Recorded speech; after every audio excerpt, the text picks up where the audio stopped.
Alrighty, well, welcome to this, our last TOCWA Ask Us Anything session for the year. And what a great year it's been. This last week, it's been a fairly, excuse me, a fairly quiet news week. A couple of interesting things we saw with some, I guess you could call it extra card development, was a couple of photos some people took of a Model Y and X carrying some extra sensors. And what they appear to be are probably LiDAR sensors. And the theory is that they're possibly being used, or they're using the LiDAR for data validation of the full self-driving firmware in the cars. So for those playing at home, LiDAR actually stands for light detection and ranging. So obviously they are very accurate sensors, which I believe some of the other full self-driving car developers are relying on. And Elon Musk has famously said that, well, you know, humans can drive with just 2 photon collectors at the front of their faces, and that, you know, why actively ping photons when you've got a whole flood of them coming towards you for free? But it is an interesting thing to see Tesla probably validating their firmware, which is a good thing to see. Now, something else has come out. This is really sort of slightly old news, but it's sort of been rehashed, is that, you know, there's further confirmation that Panasonic is to build 4680 cells for Tesla in 2021. And I mean, they said that back in October, that basically since Battery Day, they were planning to produce some prototype battery lines, which is sort of interesting, particularly when you mix it with the next piece of news, which came from Green the Only in a tweet, because he's obviously famous for analyzing Tesla's software updates. And someone asked him whether selfie cameras are in the S or X yet. And he said, not yet, but there's something called SXP2 with hardware 3.2 that does have the selfie. And he's referring to the selfie camera. So really it's further compelling evidence of Tesla basically retooling their line, not just for some trivial thing like such as a, you know, line repairs or maintenance or anything like that.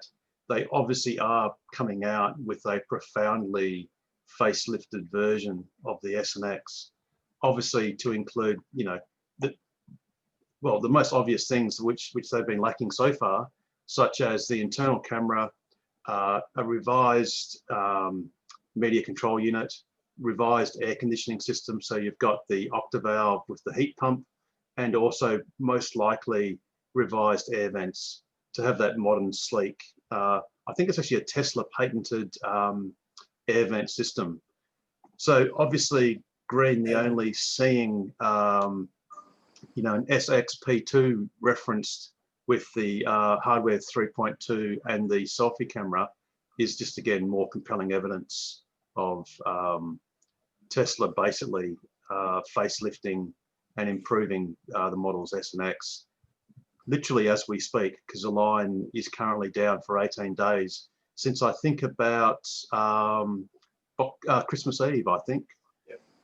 So that's going to be very exciting in the new year to see any leaks or the actual proper reveal of those 2 new models, which undoubtedly are coming.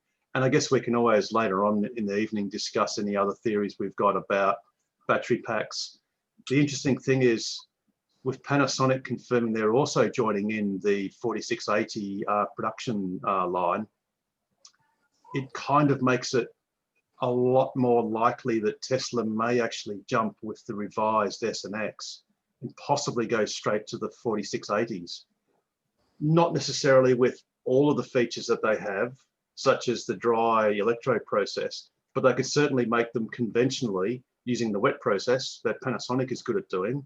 That's very risk free because it's already known, but do the new form factor and probably the new integration as a structural member into the bodies, possibly with castings or maybe not. I mean, that's another thing. And of course, as we know, the castings could always come later, as they have in the Model Y, which started with a rear casting. I think now has the front casting at Fremont. I'm not entirely sure, but doubtless it will come if it hasn't already. Now, the last bit of news really is that this will be the last Ask Us Anything for 2 weeks, because next Wednesday on the 6th of January, we will be going to the raffles from 6:30 next Wednesday. And then, of course, this is just a casual meetup, so everyone is invited. Literally everyone.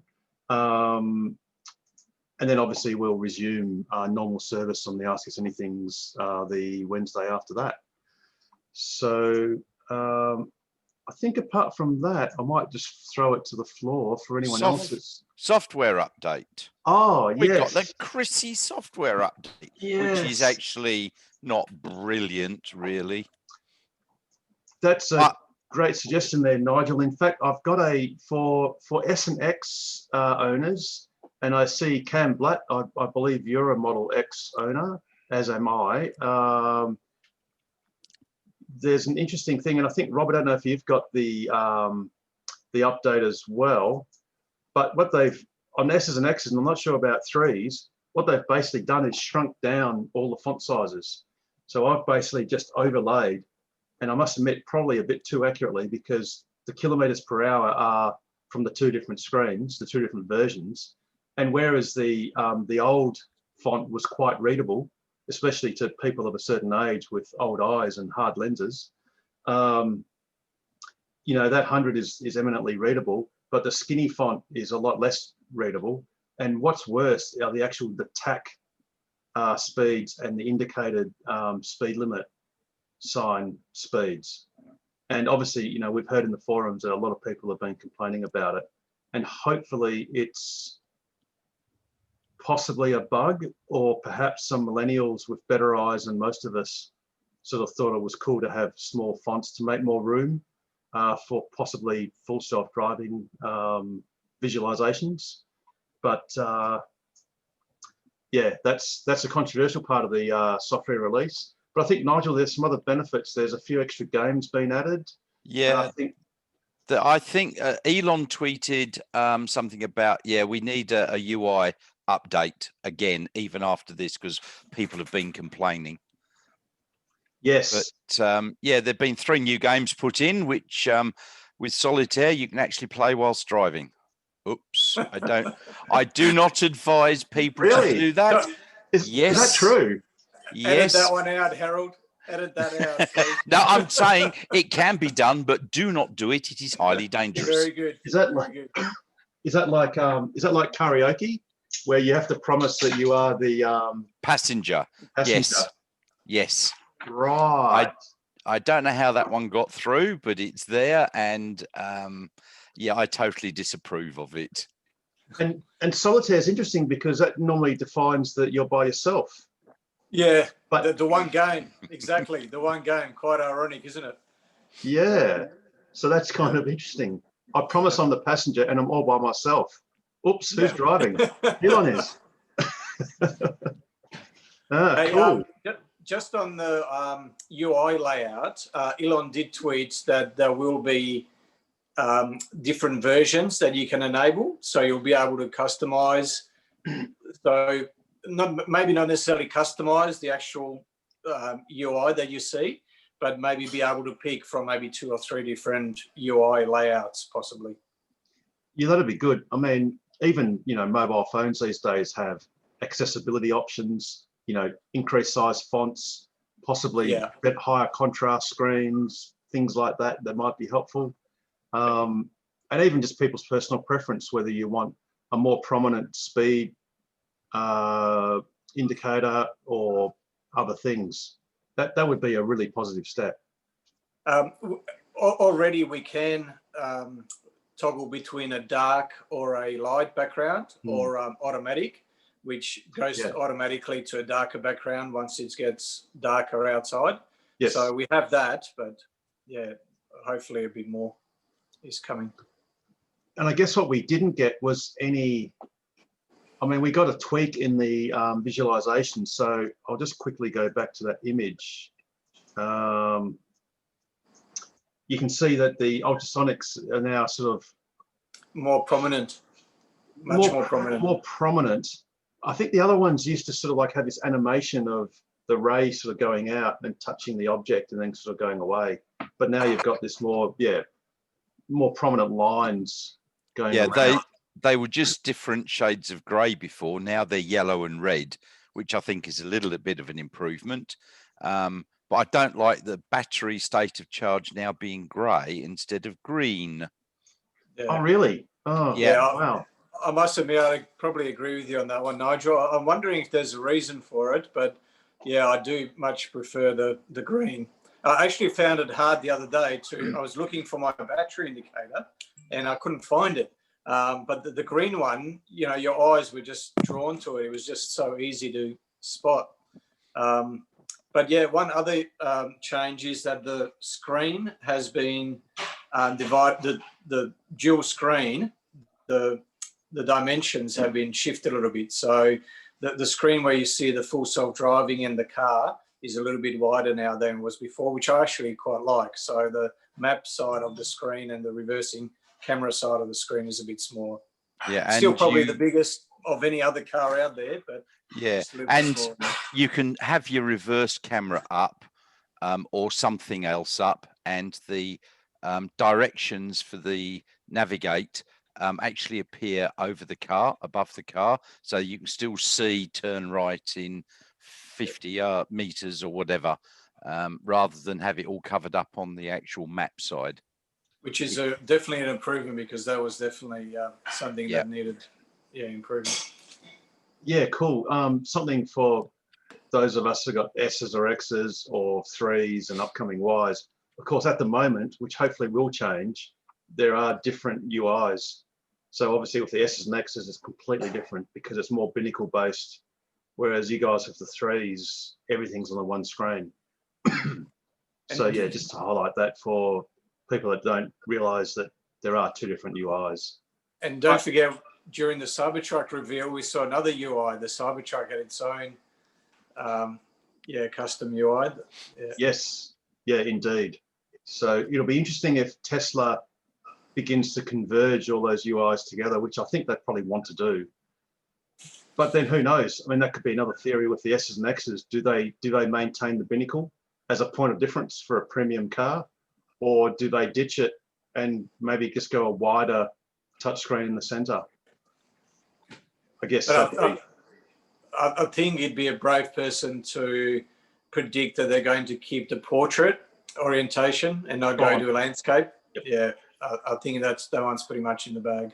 It's got to go, because you can't. How can you watch Netflix in letterbox mode? It's awful. Yeah. Says me, who just recently got the upgrade to MCU2 and could only just now watch Netflix and YouTube. Yeah, you've got to use the whole screen. It's just wasted in that portrait format. It made a lot of sense back in the day with, you know, the conventional air vents and all that sort of format, but now it just doesn't make sense. There's actually another benefit to having the screen in landscape mode. I found that when I was driving a Model X or a Model S, I found that I actually had less legroom than I do in the Model 3.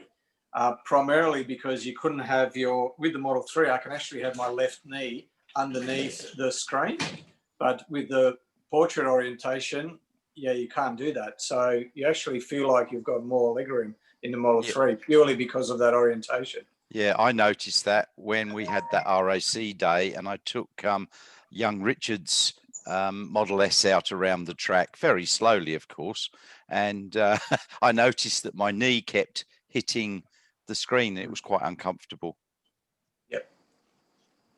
Yeah, I guess you could almost describe the S's and X's a bit like the old Jags, where they had the big transmission tunnel.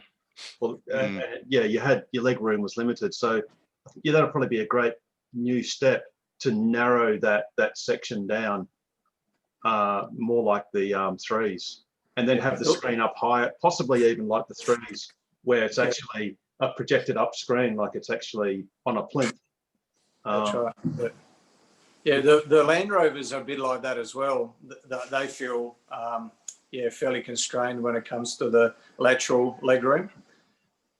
Yes, yeah, exactly, yeah. And I mean, the most famous car for that was the Hummer, where you had almost no room because it was all just engine and whatever. Yeah. Cool. So, Rob, pray tell, where are you out yonder? It was just checking exactly where he is. He was too. There's no tsunami coming your way, is there, Rob? The calm before the storm. You're still muted, Rob. Yeah, just unmute if you can. Can you unmute him? You're still muted. Can you do it for him? No, I can only go ask. It doesn't actually do it. Yeah. I'm guessing you're near the beach. Are you north or south? Point north or south? Point north or south, up or down? This is making good TV. Oh, okay. He's north. North. Awesome. Yeah. Excellent. Oh yeah, there you are. Sorry, I had an advert came across. I'm on the Mandurah Rocks. There's a moon going to come up behind you in a minute. If you look behind, there's the moon coming up. Right. Is it full?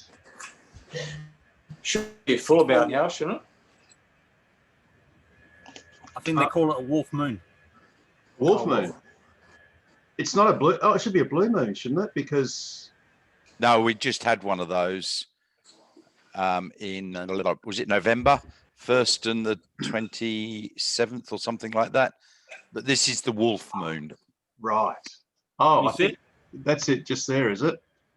That light? No. It's right Or it's coming. in the middle of the shot.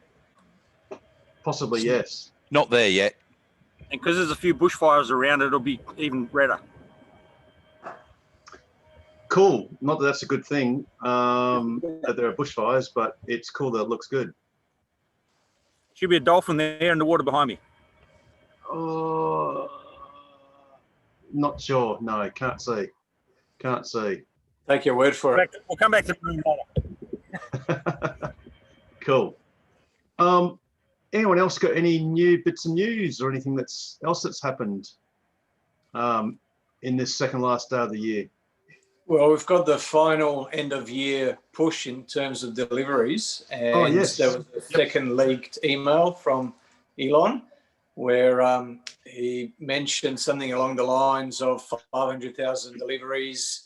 You know, many people said we couldn't do it, that it was impossible. Heck with them, we're doing it. So that would, Rob Mauer made a very good point on his podcast that, you know, he probably wouldn't be saying things like that if he didn't know that the 500,000 was in the bag. And he didn't just say 500,000 produced, but he said 500,000 produced and delivered. So, if that. Sorry, I was going to say, say it again. You just broke up there a bit. The case, then, if that turns out to be the case, then you would expect the stock price to have a bit of a jump because, Wall Street isn't expecting him to hit that 500,000. So I don't think the consensus estimates are for 500. So, so that should be pretty good. Not investment advice or anything. Just it's a really good point because, you know, he could easily have just left it at production, but to actually also say delivered, which means there's always an overhead of, you know, between 7 and 10 or 15,000 cars. So he's obviously ultra confident that he's going to hit both targets, which really is news. You know, in 2020 being a COVID year too, with, you know, Fremont being shut for several weeks, profoundly shut. And don't forget. Yeah, and don't forget the 500,000 guidance was made at the beginning of the year, so before COVID. So yes, that's that's huge. Yeah, When you think most, I think the average, so most legacy automakers, their average production fell by about 30%. So for Tesla to actually not only hit its target, but its target was about 40-50% more than last year's deliveries. It'd be in that vicinity. So, it was an ambitious target as well. Yeah, it's an extraordinary achievement that's all but secured with what Elon has said, that's awesome. And you're right, Pete, it's got to be quite positive for the share price. When do I think the delivery figures come out fairly quickly. Oh, 4th of January, I think. Yeah. So that'll be Monday. I think, Monday. Yeah. Tuesday our time, basically. Yep. Yeah. Fantastic. Yeah, correct. Tuesday. Yep. Fantastic. So there's exciting times ahead. And of course, we haven't even started Germany yet. Model Ys are just barely being made in Shanghai, in small numbers. So it's definitely going to be a very exciting year next year.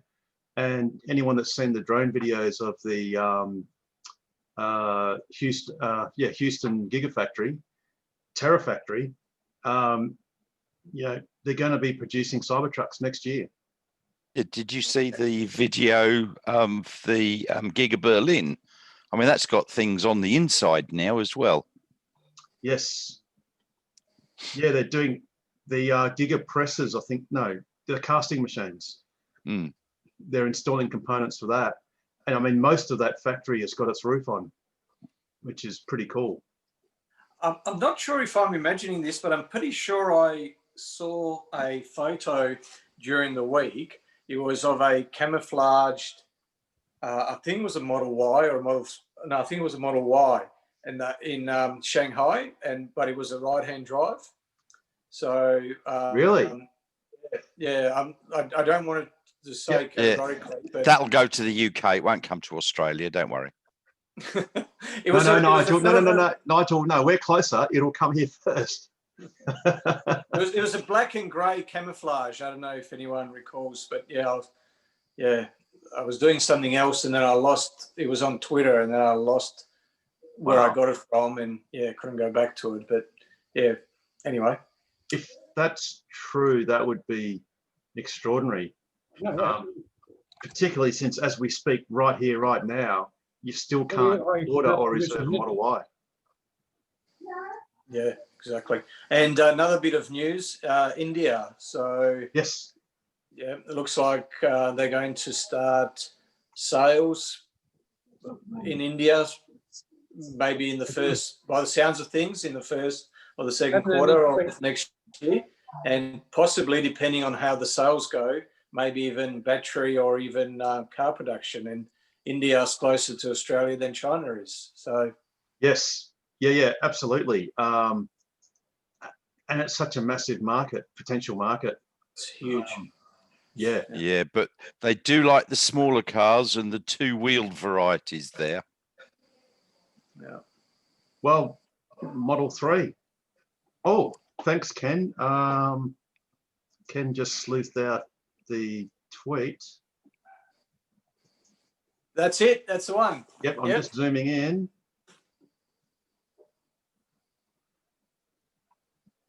Is that a right-hand drive? Yes, it is. Ah, well done, Ken. Good man. Thank you for that. So you weren't imagining it. I saw it too. Ah, very good. No, thank you very much. Appreciate so where's the right-handedness there, Ken? Is it? You can't see it in the photo, but it was confirmed by the photographer.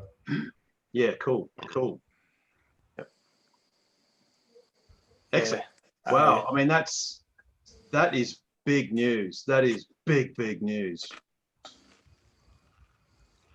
So that was sent from Shanghai to US for, I'm assuming, checkout. So that photo was it arriving in California. Wow. I love, it looks like someone just got a roll of contact, like Zebra contact, and just did a pretty ordinary job. But hey, who cares? Wow. I don't know why they bother. I mean, it's pretty obvious that it's a Model Y. I mean, Yes. Yeah. it's not like a normal. It does say there that it's for protection, prevent damage to the body. Oh, Right. Sure. Yeah. Especially the wheel covers. I mean, that, yeah. you know, yeah, right. Yeah, well, it's on Facebook. It must be true. Excuse me. Yes, absolutely. You got a bad cough there, Harold. Yeah. But that's actually quite exciting because there's a few people in this room that have got desires for a Model Y as soon as. Yes. And Ken and I, and there's probably a couple of us that, well, there's more than a couple that would jump straight away. Just take our money, take our reservation. I would only get one if it came with the structural 4680 batteries. So I might have to wait for another year. Yeah, Fussy bugger, I know. That's a very good point.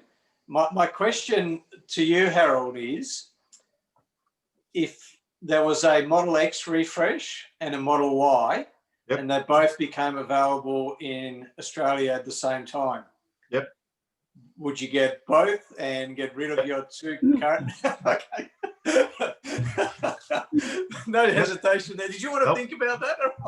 Nope. Okay. Right, you don't want to phone a friend. I've had 3.5 years to think about that. Clearly get one of each, Harold. It's going to happen. I can see it. It's got to. Yeah. I think I'd put money on it almost, you know. It's a dead set cert, Pete. You got me. You know. What can I say? But I wonder how delivery would happen if you had to go and pick it up. You would have to take your wife, Shirley, with you. Otherwise, how would you drive both of them home at the same time? Oh, no. Well, each of us would get the car. Oh, well, obviously, Tesla wouldn't. Both cars wouldn't be ready at the same time. That would be, well, it'd be unlikely. But yeah, whoever's car it is. So I'd get the X, and Rochelle would get the Y, of course. Yeah, whoever gets to pick it up goes there. But that's cool. We'll just Uber in or whatever. Yeah, but definitely, yeah, you're right, Pete. It'll be a new X and a new Y. Yeah. What can you do? That's the only way to go, Harold. Well, the thing is, I can't watch, you know, what's the name? In Letterbox. I can't do it. I can't watch Netflix on a vertical screen. I can't do it. I waited 3.5 years to get that feature, and I don't like it. No, only joking. It's still awesome, but yeah, look, for me, with my older car, it's all about range and some of the other features that are awesome. Do you think the updated version will have better camber on the wheels so they don't get ripped to pieces?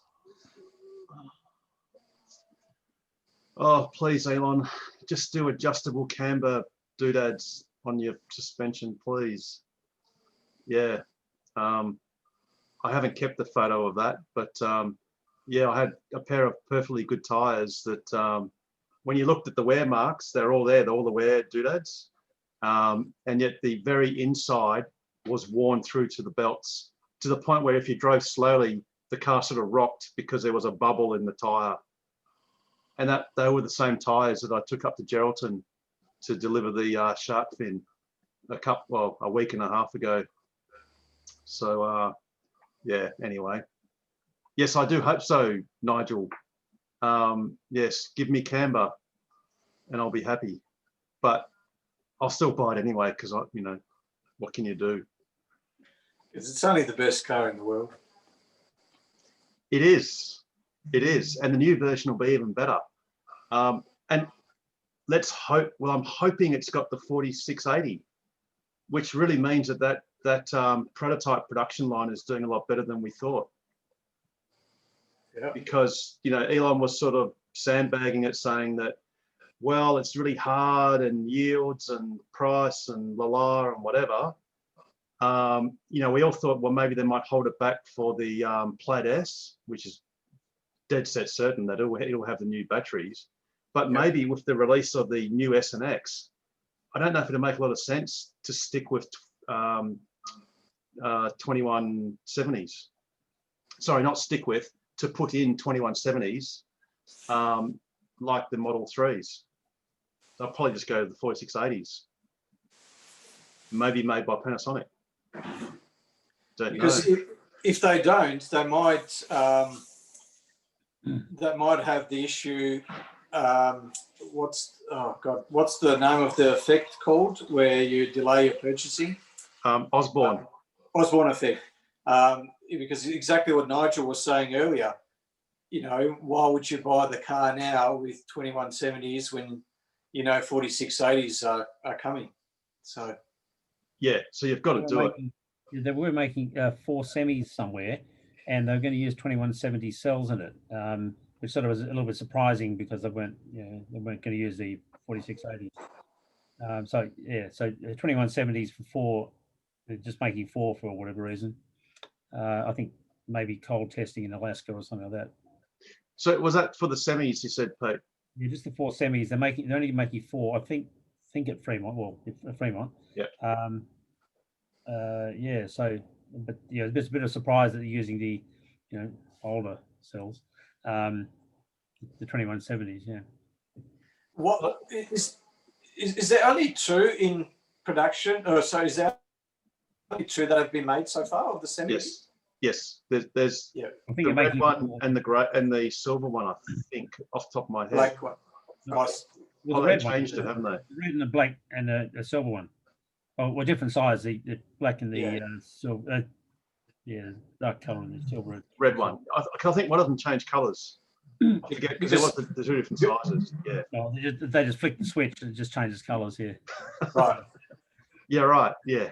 Not. Flick another switch and it says Amazon. You flick another switch and it says FedEx and so on. Yeah. It's all CGI. I mean, Nikola did the same. Well, they even made the car roll downhill. Remember? No, they're cooking something downstairs. That was a bit unfortunate for them. Whereas Tesla definitely did have real ones, because I mean, after all, one Toyota Roadster in the back of it. Yeah.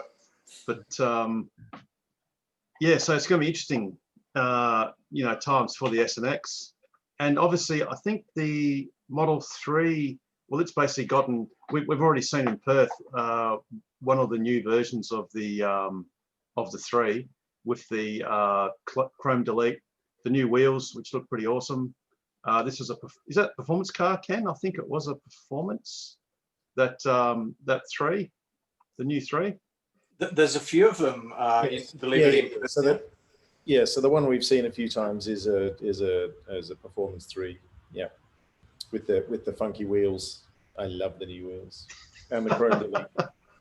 Is that the same wheels that the Y will get or has? It's the same kind of design, but the Y Uber turbines are slightly specialer again. They're a different offset. Yeah, cool. So Cam wants to ask a question there. Oh yeah, sorry, Cam. Yeah, go for it. Welcome. Hello, I'm Cam's daughter. Nice to meet you all. We're, as a family with our dog, we're going to Esperance, and we haven't been on any trips in the X yet. We've got accommodation, everything done, and we've got the PlugShare app. So we've got what charges? The CCS and the Type 2 to Type 2 adapters. Is there anything or like any advice you would give for anyone who's gone there recently on, or like anything we would need to know aside from that? Yep. Which way are you going? Are you going via Albany, or are you going a more direct route? Albany. Yeah, we're staying overnight in Albany and then going to Esperance. And then on the way back, we had a direct route, but then we decided to stay overnight in Kojonup just in case, because we weren't sure to do a straight route back. Yeah. Yeah, cool. Well, there's if you look at the fast DC chargers, so on the way to Albany, are you going via Eton? Yeah. So, Yeah. Oh, cool. Well, then it's just a doddle because you can just top up at Eton. Do you have free unlimited supercharging, or you've just got free kilometers? Oh, Yeah. free unlimited. Okay, cool. So you just top up at Eton.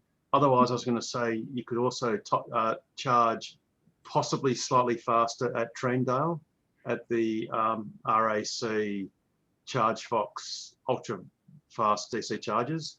That's just a couple of Ks north of Eton. But in any case, just stop off at Eton, straight to Albany. That's easy. You've obviously got a Raven X. You know basically the Raven version of the 100DX. Yeah, cool.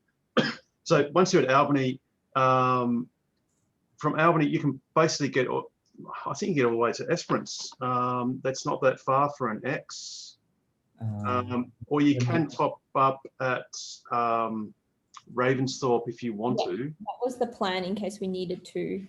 We've calculated the kilometers and everything for that.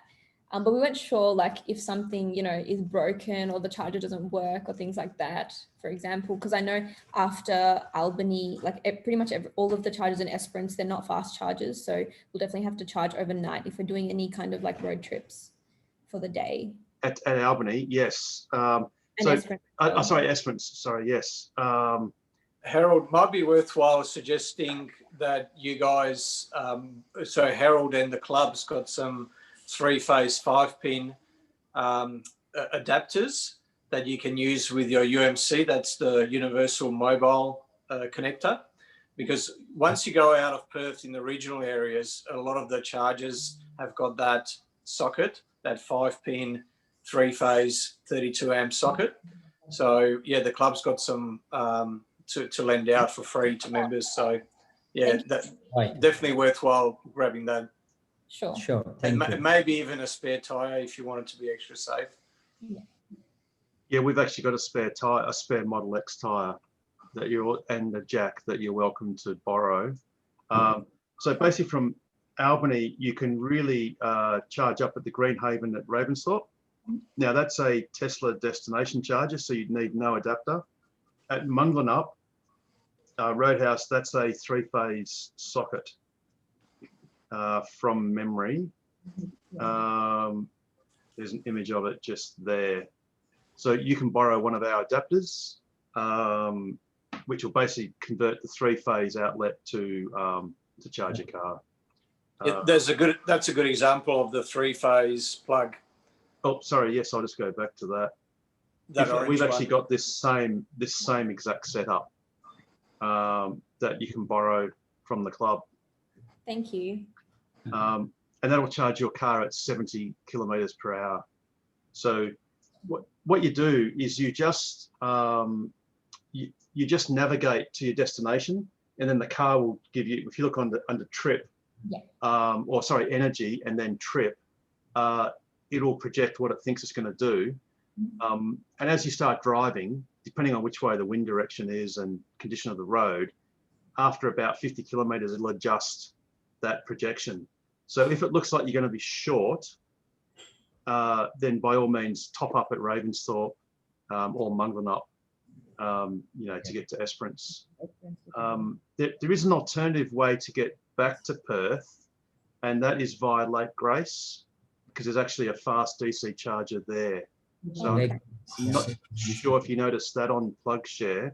One little tip to do with PlugShare is make sure that you've set up the plugs for your car. So for your X, you'd have supercharger, Tesla, you've got a Type 2 cable, and CCS. So at the moment you can see basically, not 3-phase. So you can see now where you can charge. So Jerramungup, there's a Tesla, must be Tesla destination there. Yes. No, that's only 6 kilowatts now. So the pro tip is you've got to look at the actual pin. So for instance, this one is only 6 kilowatts. So you should ignore that, not use that. Yeah, definitely. unless you really, really had to. We were looking but- at that before, yeah. Yep, but at Ravensthorpe, that is full rate. And obviously at Esperance, there are a couple of sites. Are you staying at the Comfort Inn? No, we're staying at the Lily Pad. It's a farm stay with our dog. So it's, Yeah, I think, cool. about 8 kilometers from the main centre. No worries. Well, Horizon Power have got their Schneider Type 2 outlet here. So you just need a Type 2 cable. Yeah. Have you got one of those? Yeah. Yeah, cool. Awesome. So yeah, so there is an alternative. I mean, I guess you've already booked a Cogen up, haven't you? Yeah, we did. Yeah. Oh, okay. Well, in that case, you might as well go back that way. Because the other alternative is to go via Lake Grace, Okay. Yeah. which you can Yeah. basically get to from Esperance pretty much, or maybe just have a quick top up at Ravensthorpe if you wanted to go that way. And then from Lake Grace, you could make it all the way to Perth. Right. Because that is a 50 kilowatt tritium fast DC charger. That was installed by a crowd-funded campaign by EVA, the Electric Vehicle Association. Okay.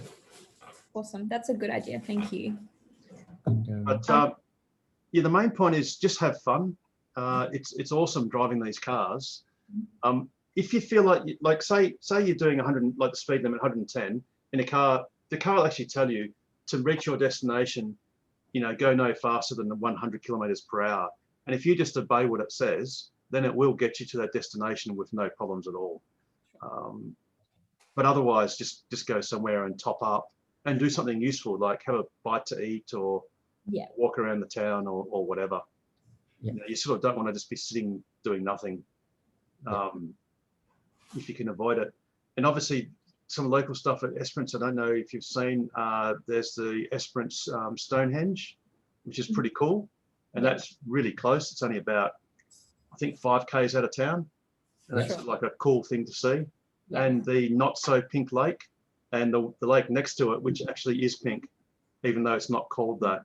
So yeah, it's an awesome place to go to and should be a great adventure. Okay. Yeah. Awesome. Thank you. That helped a lot. Thanks so much. The No only worries. Just add- send an email to secretary@tokwa.org.au.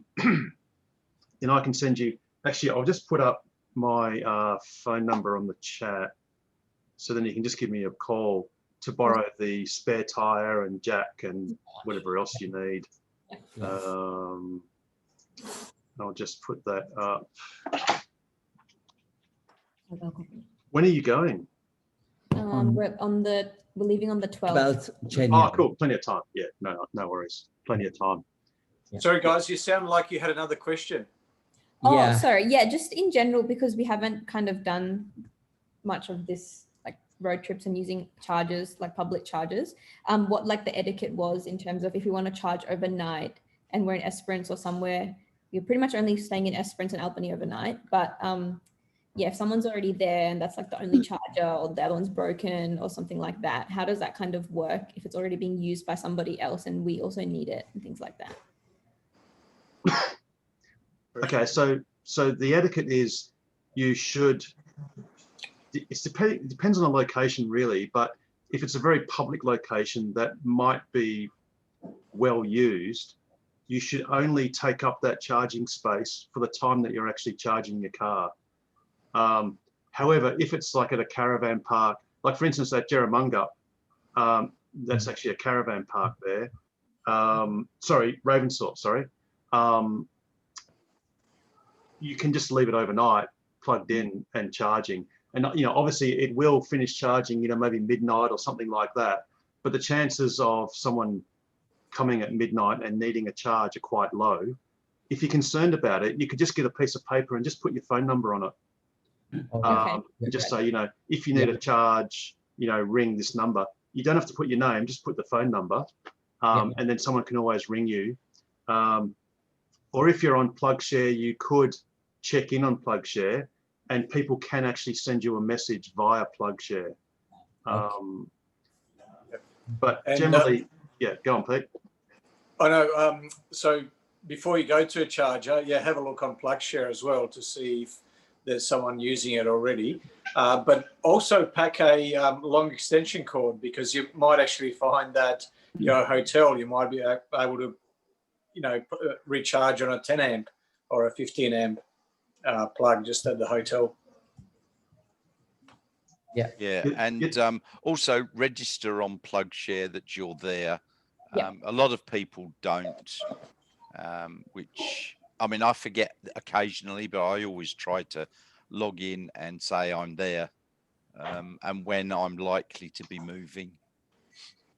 Sure. Yeah, sure. Is there ever an occasion where the PlugShare app doesn't work? Like say you're with Optus and there's no coverage or something like that?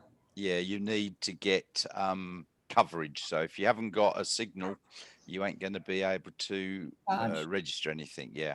Yeah.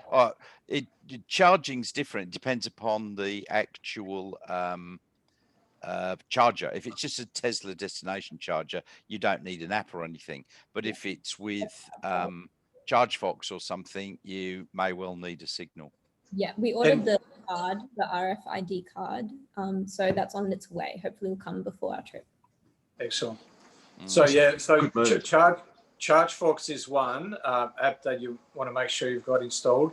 The other one is ChargePoint as well, and NextCharge as well. ChargePoint app doesn't work any longer in Australia. Okay, NextCharge then. Sorry. Yeah, you need an RFID card with ChargePoint. Yeah. And it's very hard to get it from ChargePoint as well. Yeah, so your point about the Optus thing, that's an issue at Lake Grace. Right. So we had a member who worked out that he could sync his phone at the visitor center, which was a couple of 100 meters away from the charger. And he sort of like waved at his wife, who was near the car, who then plugged the charger in once he activated it on the app. But yeah, it's a great idea to get a card for ChargeFox. If you've got signal in the car, in theory, you can do things like check in with PlugShare in the web browser of the car. Yeah. Very good point. Yeah, that's good. Yeah. But don't feel compelled to have to check in per se. It's no different to any other form of social media. It can be highly useful, but you don't have to do it. You know, don't feel like you're obliged to always have to check in all the time. But certainly if you find any new piece of information, such as a charger is working when it wasn't reported as working before, or vice versa, then that's really useful information to have. Okay, awesome. And the more remote the charger is, the more there is an argument to be made for logging into PlugShare, letting people know that you're using it, because the less charging options there are likely to be. So Yeah. but yeah, Harold's idea of putting a phone number is a great idea. Yeah. It is. So that way, even if you forget to register on PlugShare, and if you've left your car there for a extended period of time overnight, it just means that the next person isn't stuck high and dry. Yeah, Rob does that. He's got a laminated A4 card that he sticks in under the windscreen so that you can call him and he can come and move his car. But is that just for your benefit, Nigel, in Mandurah? Yeah, yeah, that's right. However, Seb, the Baldivis destination Tesla charger ain't working. It is defunct. It's stuffed. I had a word with the centre management there yesterday, and the girl behind the counter is really very supportive of EVs, and she said, oh yeah, I frequently have to go out and move those petrol cars out of those bays, which was nice of her. But their guy who would come and have a look and fix it is on holiday till next week, but she's emailed him. I should just mention Albany. It hasn't got a sort of fast charger, so it's right next to town hall. I sort of stayed in the car for 4 hours, or because I can't walk very far, and my wife was elsewhere, so I sort of spoke to people on the phone. I played around with my phone. I did this and did that for 4 hours. So I didn't actually go to sleep, but could well have done. So it's a bit of a nuisance in Albany because it's a pretty public sort of place. Or no, so it's sort of a bit in a sort of shady place and a bit not so. I'd be a little reluctant to leave my car there. It's a sort of a guys on skateboards sort of going past all times of night. So I felt a bit safer being in, staying with the car, and I couldn't really go anywhere else. We didn't have another car, so that was a bit of a, But we had to sort of to get back to Perth on a 3. You've got to sort of have a full charge. Ask me how I know. So I charged at Albany without any problem at the visitor centre. Yeah, but that's you can charge. So it's not a problem charging. It's just that it takes time. I just not like in the daytime I wouldn't have any problem leaving the car there, but it was at night time because it's the only time suited what we were doing. So Sure.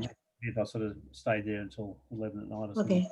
I think our Airbnb is probably 100 meters from that charger, so I think it should be all right. We might we need to move it in the middle of the night. If we leave our sign, it should be all right. Yeah. The good thing is your car will charge at over 70 k's per hour. So if you wanted, I mean, you would have supercharged, say, to 90% in Eton. It's not a lot of point charging much beyond that because it starts slowing down a lot. So you might as well just keep going. But when you're in Albany, it won't take long to recover most of that energy anyway. Just a quick note on the charging notes. That's something we made up a couple of years ago, and we'll be doing that again for members. The only issue is sort of posting them out. So we might I might send out an email to get people to say if they want one or not, and then I can just make it up. This was just done as a 5, so it's quite handy. You can it fits in your glove box, and you can just, we just put your name, put your number on there, and basically just as it says there, nearby, and that works easily. Harold, why can't you just send out a PDF or something that's editable so that we can just change the phone number and print it out ourselves?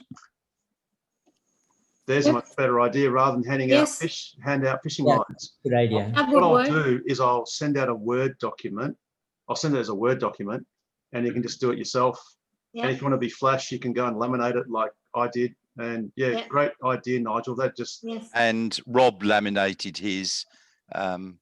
So just send it out as a PDF or doc file. Yes, that would be great. Yeah, we have a laminator, so we'll join the laminated sign club.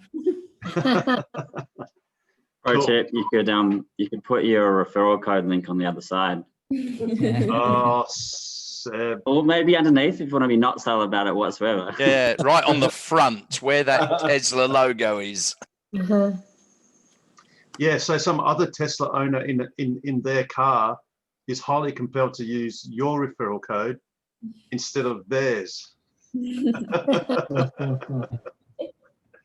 Oh dear. Harold gets the joke. Yeah. Yes. Anyway, cool. But the Esmond trip will be awesome.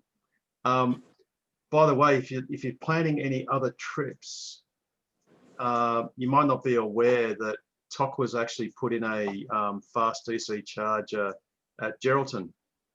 So that opens up anywhere north of Geraldton, basically.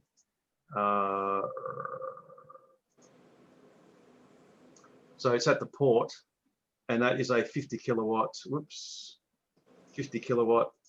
fast DC charger. Oh, okay. Awesome. Which is something that the club got involved with and installed last week. So yeah, that really opens up Cowbarry and further north, Monkey. Harold, I actually have a question on that. Do I need to get my 2015 Model S adapted to use that? I assume I do. Yes, you do, Richard. It was a devilish scheme of ours to get all of these S's and X's upgraded, the old ones to CCS2, So then Tesla would have no excuse but to put version 3 superchargers everywhere. Hey, look, this is the price you pay for being an early adopter, right? It's c'est la vie. So, do you know how much it costs? Yeah, it cost me 700. Ken and I paid $780-ish for it. Now it's 480. Yeah, right. Okay. And that includes the physical adapter plus the plug-in. Okay. And that doesn't prevent me from doing everything that I normally do.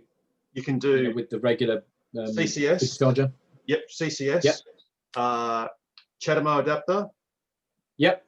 And ordinary Type 2. Okay. So that means you've got effectively it upgrades. It effectively is like a retrofit to your charger unit that converts it to the brand new ones that S's and X's have had shipped for the last year at least. 18 Yeah. months. Okay. The new connector on the connector on new S's and X's, is it the same? Do you need the adapter or is it Yes. a CCS2? Okay. Yes. No. It comes. They actually come with the adapter. Okay. For free. So Yeah, right. so Cam, you would have had the adapter, for CCS. Yeah. Yeah. Now, of course, my distinct prediction for the refreshed S's and X's coming out next year is they will do what the Model 3s have done and just go to the unified CCS2 inlet. I would think so too. They'll change the rear. They'll change the rear.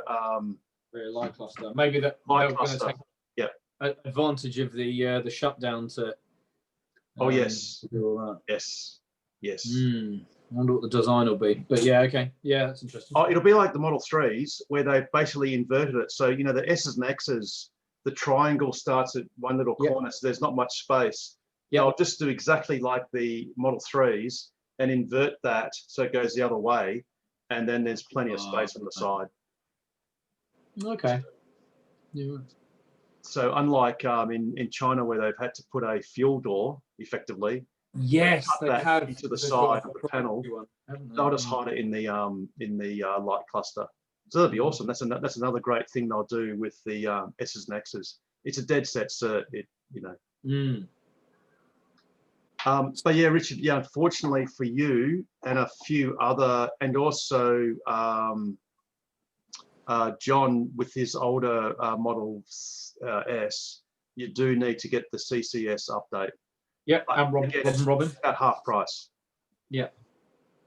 Oh no, I've just been waiting until there have been DC chargers to use, and we do want to do a trip to Kalbarri, so probably get my arse in gear to get it done. Yeah, and it's and the good thing is it's half price now, and then you'll be future proofed. Yeah. So and going to Kalbarri, as Ken and I and a few others, Joe and Peter Harris. No, yeah, it's a Doddle. Yeah, it's a Doddle on fast DC charging. It's awesome. Brilliant. And I managed to tune the Geraldton charger so it actually, Joseph, who's got an SR Plus, actually reported 50 kilowatts coming out of that charger. Oh yeah, did I see? I think I might have seen that on the plug share check-in.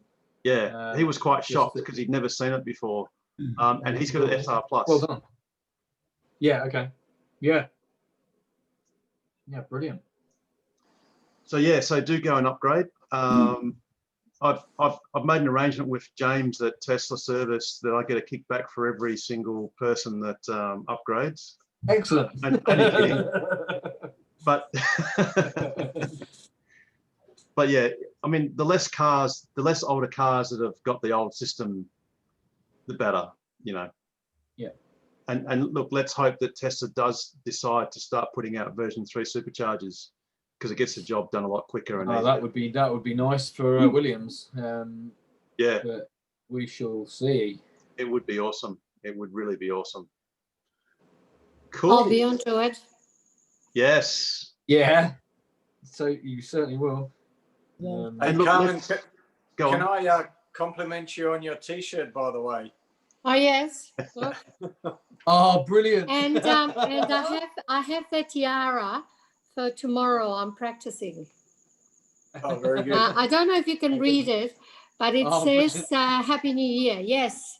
Yes, Yeah, very no, good. tiara. That's good. Yep, I've got it. That's excellent. That's the back. Yes. Yeah, I got one of those too. And I'm not going to brag, but I've got the original photo of that piece of window. But anyway, never mind. Oh, okay. Well, I painted it on another T-shirt. Oh, did you? Yeah, Brilliant. because I got another one that's a light grey, but it was a bit insipid and it didn't have enough design, so I thought I'd do my own. I copied it. Right. Well, you got inspiration from it. Yes, I did. Well, I got my shirt for Christmas on Christmas Day, so of course I wore it straight away. And I was climbing over a rural fence. We were in Dunsborough and got caught on a barbed wire. So it's got a hole in the first day I wore it. But I figured that's only appropriate for the shirt, right? It's your lucky T-shirt. That's hilarious. So the T-shirt's definitely not bulletproof.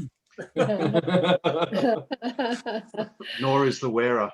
Or shatterproof. Yeah, definitely not the wearer. Well, it sounds like you're lucky. You don't appear to have got any damage. No, it was just a shirt that got caught, thank goodness. That's Yeah. good. But we weren't trespassing or anything. It was it was just a gate that we couldn't unlock. Yeah, it happens. And changing subjects, is there someone was asking me at work today when the Osborne Park Tesla store was going to open. Does anyone have any updates on that? Or if there's a secret. I think it's opening next week. Yeah, they've got a lot of stock and so on in there now, haven't they? Sorry, say again, Nigel? Sorry, they've got a lot of stock going in there now, haven't they? Cars and so on. Yeah, presumably for deliveries and stuff like that. Yeah. But I think the showroom is sort of opening or soft opening probably next week. Yeah. But I think the service centre won't be open for several weeks. Yes. Because that takes time to get hoists and all that sort of stuff installed. I got an email from Harry yesterday and he said, I hope to see you at the showroom next week. Oh, cool. Okay. Wow, nice. What did he say? What date? I'll check it again and let you know. I'll have a look now on my phone and see if he put a date on it. Sorry, go on. I think there's actually a campaign for new owners. If there's some information days or something for newly new owners, basically. So I think there's some process of replying to that and booking in an RSVP or something like that. Okay, I'll have a look. Maybe it's only for pretty bonds. Yeah, I think Rob was organising something on that as well. Okay. Did they say anything about a supercharger being there at Osborne Park? Mm-hmm. We live quite close. No, I don't think you'll have one. There's no supercharger that's accessible to the public. If you go past, you can actually see there's all well marked out bays, and they have delivery bays, test drive bays, customer bays, staff bays, obviously, but there are no superchargers at Osborne Park. So Are there destination charges?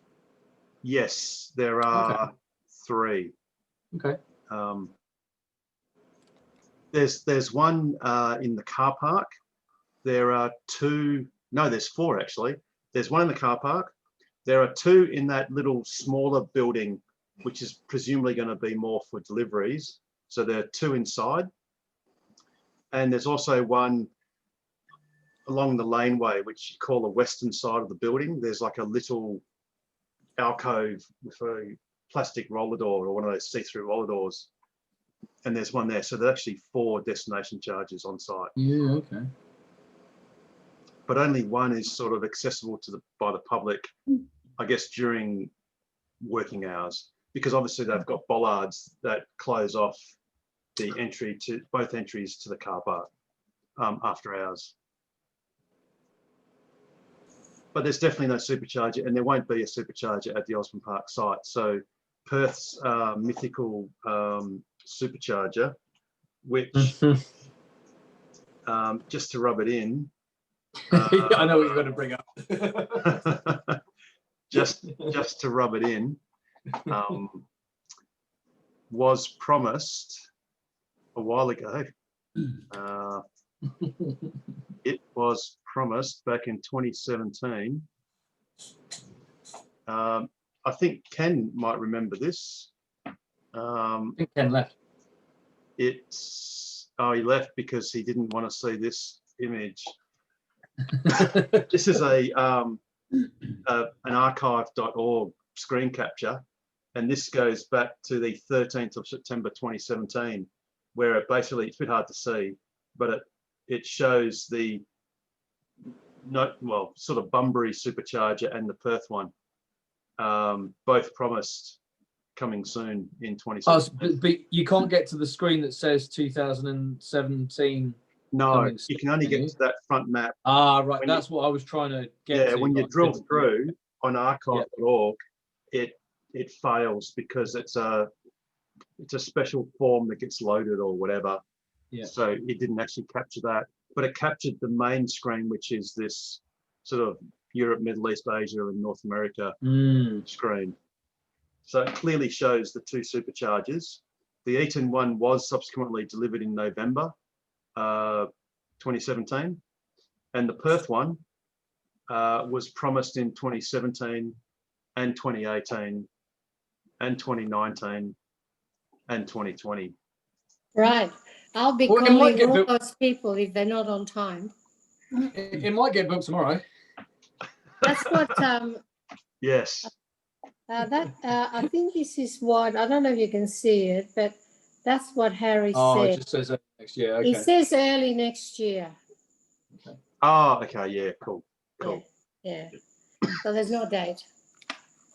Yeah, I saw a photo taken by someone over east of a flyer that indicated there were appointments in Osborne Park, and I think it was 374 Scarra Beach Road. I think that's the correct address.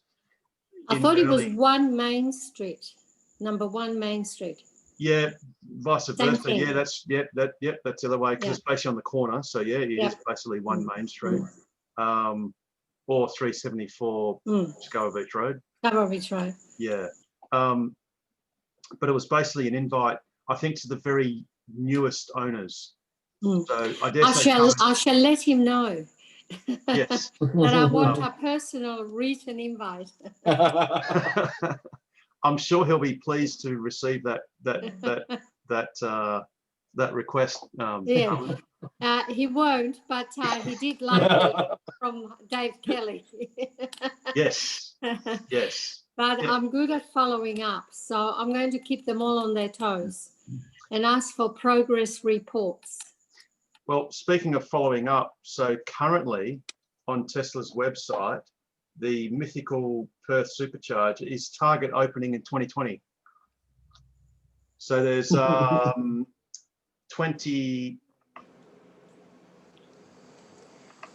They got about 28 hours. 27, 28 hours to go. Oh, okay, where is that? In Perth, somewhere. What is this supposed to be? A supercharger. Apparently, where the marker is not the actual spot. No, that's just where Google says the centre of Perth is. Yeah. So people like myself and others used to obsess over where the pin was, but the pin doesn't mean anything. It's just it's just a notional location of Perth. So who promised that? This is Tesla. This is from Tesla.com. So if you go to the front page of Tesla's website, and then you click on this little 3 bars to the right. Oh, actually, this is probably the American. No, this is the Australian site. And you click here, and then you go to charging. Yes. Right. So then when charging comes up, you scroll down to on the road, and you go to Yes. Learn More, Yes. and then you scroll down to the map, and you just click on this map, and then it brings up the world map. So if we actually zoom out, we'll just get rid of the service, stores, and destination charging, and just bring up the superchargers. You can look once this map updates. So for instance, if you're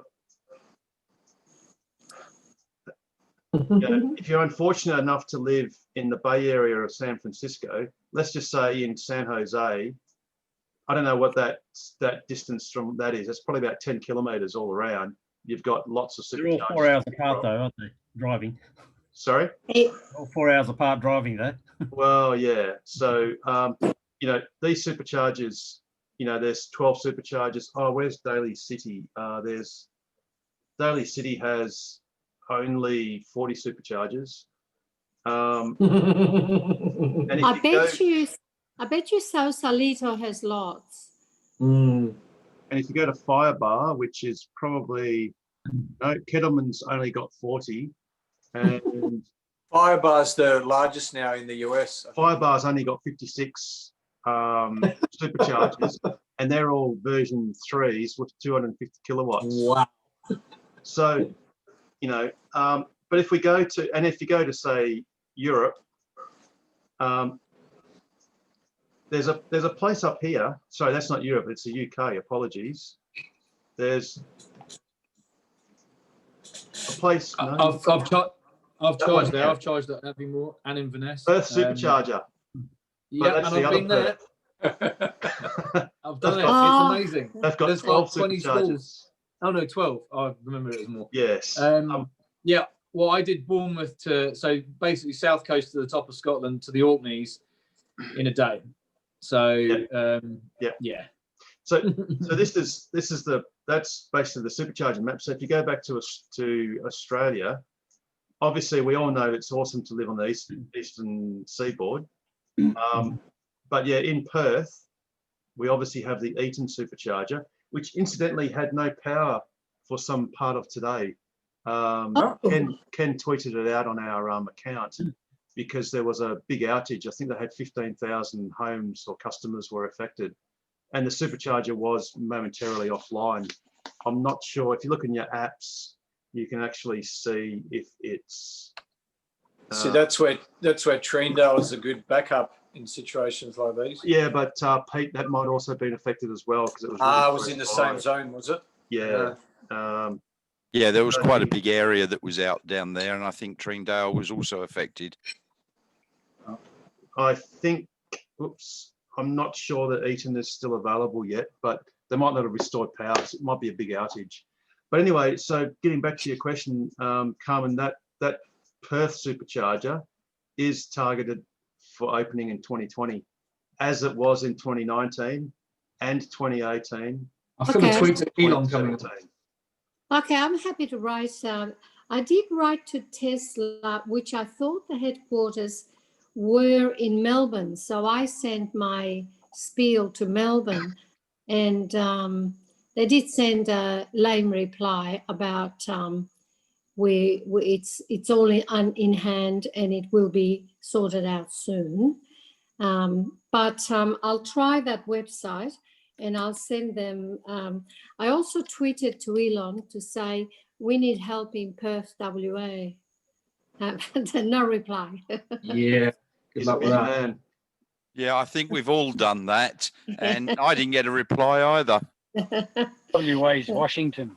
But, oh, yes. That's no, I said West Australia. That's the other thing too, is if you look on the actual detail. The problem is that Perth Washington supercharger.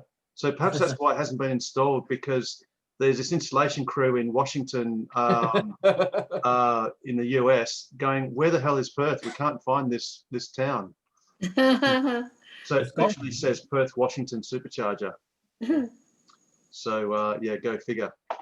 But look, Carmen. But on a serious note, I mean, Perth is getting some more assistance. This new Osborne Park Service Centre and retail outlet is going to make a profound difference. Yes.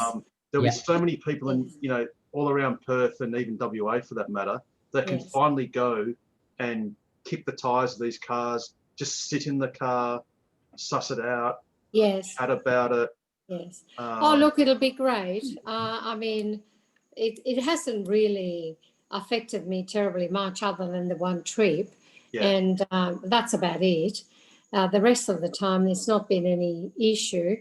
However, I think when they, I have given RAC HIPS because they advertised and they send me a printed flyer to say that there is an electric highway. And I pointed out that there isn't, and I wanted to talk to someone with authority, and they wouldn't put me through. It's only some customer service person who would not let me speak to anybody else, and I have run twice.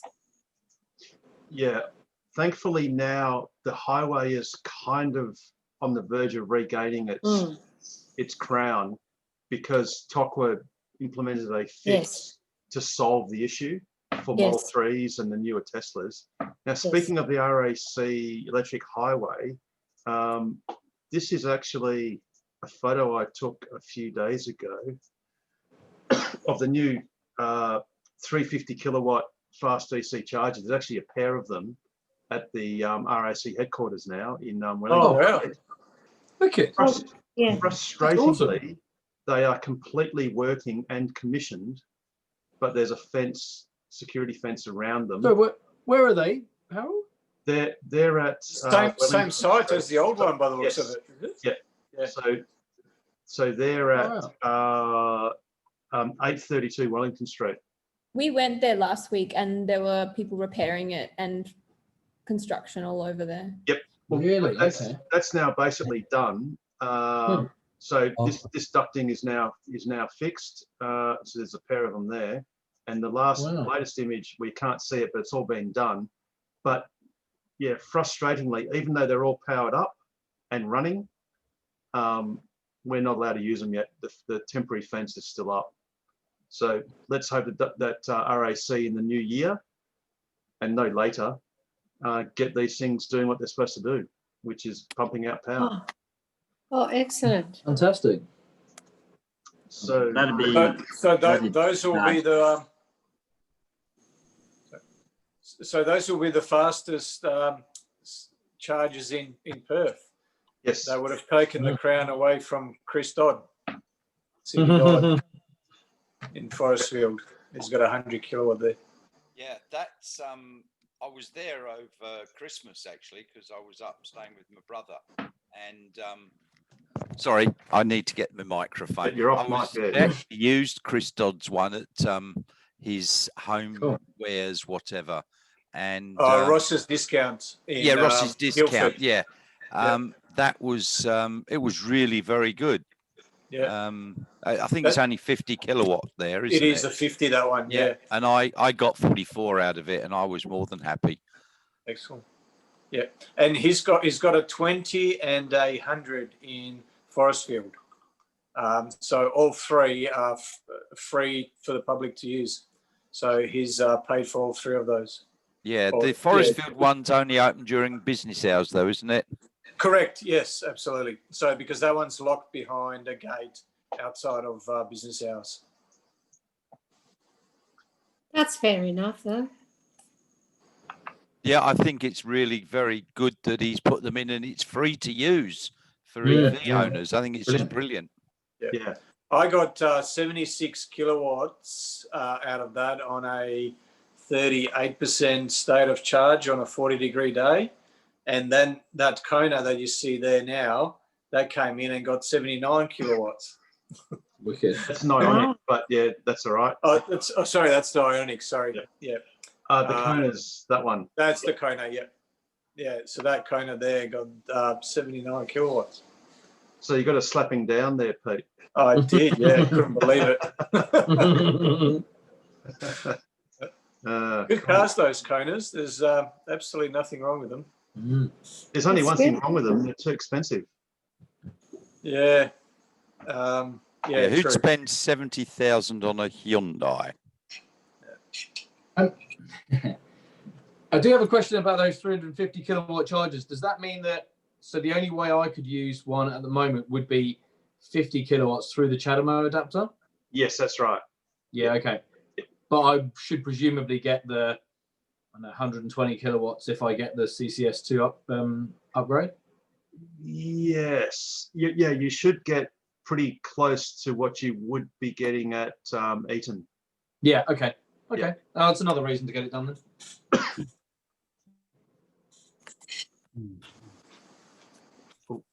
I got a quick charge. You're muted, Harold. Sorry, yeah. I didn't Sorry get about that. I was going to say, yeah. If you need the fast charge, but you know, when you're in the city, you sort of charge at home anyway, so you normally sure. pay. But it's only if I ever did. I don't know. We came back through Perth with nothing, needed to go again. It's just so that I know. Yep, and super quickly. And there are 2 bays, so that's a good thing. Unlike UWA, and in fact, unlike all of the other fast DC chargers in Perth, this is at least a pair of units. Yeah. So you're a lot less likely to be iced out. So not iced out, EV'd. Yep, EV'd out. And the good thing is, because it's 45 cents a unit, I think. Sorry, I think just checking. Because it's 45 cents a unit, a kilowatt hour, there's also a price signal. So many people will be crowding out UWA because it's free at the moment. Yeah. So at least that one, a little bit like WellUp, whereas in the past WellUp was fully loaded, now it's lightly loaded, so you can always be guaranteed of getting a charge there. Yep. Oh, and also another reason to get your upgrade, Richard, is at the Audi Centre in Osborne Park.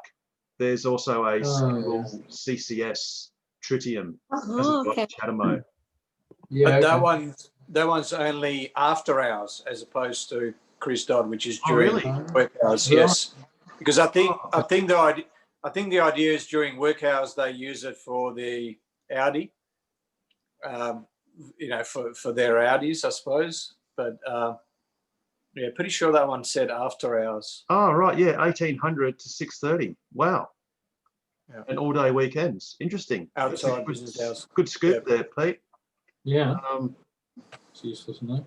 And again, 45 cents a kilowatt hour. So that price signal obviously is a deterrent to people crowding it out, which can be useful. I mean, if you're going to get something for free, you don't mind waiting. But if you need something in a hurry, you obviously don't mind paying. So, Yep. Yeah. Definitely. So that's cool.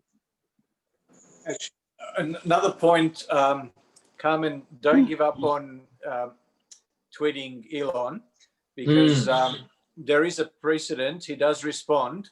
So Jason actually got a response from responded tweet from Elon about, was it 3 years ago now? I think it was 2 years ago. 2 years ago? Yeah, 2 years ago. Yeah. Roughly, Just over 2 years it was ago. early. It was about 20 months ago, nearly 2 years ago. Right. Yeah. Okay. And I'll do it. And I And did was- 3 years ago. Yeah. Oh, you got a tweet response. Oh, yeah, right. What was I can't remember what yours was. It was just Richard. like I knew this. I knew the Eaton supercharger was coming, but I wanted him. I just got my car, but I wanted him to put a line in the sand, and because I specifically said we need superchargers, plural, and he said coming soon. So, but I've kind of also got him on record as well. Nice one. Kind of agreeing Fantastic. to my. Oh yeah, there we go. Hey. There we go. There it is. Elon Musk coming soon. So Yeah. That's awesome. Well Yeah, done. it's Elon time, remember? Well, So yeah. soon. Oh, oops. So superchargers in WA. When was this reply? Oh, 2017. Yeah, June I'll the 2nd. quote that. I'll quote it. Yeah. So you've got that one there, and the one from Jace from 2 years ago. So yeah, so it's thanks to Richard and Jace that we've got the. Well, I already knew that the supercharger was coming, but I wanted him you know, superchargers plural. Yeah, yeah. But yeah, look, you know, it's put us on the map, put us on his radar. So we know that if you're on his radar, you know, there's a good chance, you know, you might get a supercharger. We Problem is, can it's add just the safest city in the world to come to at the moment. yeah, you're not wrong. The problem is, like, I don't.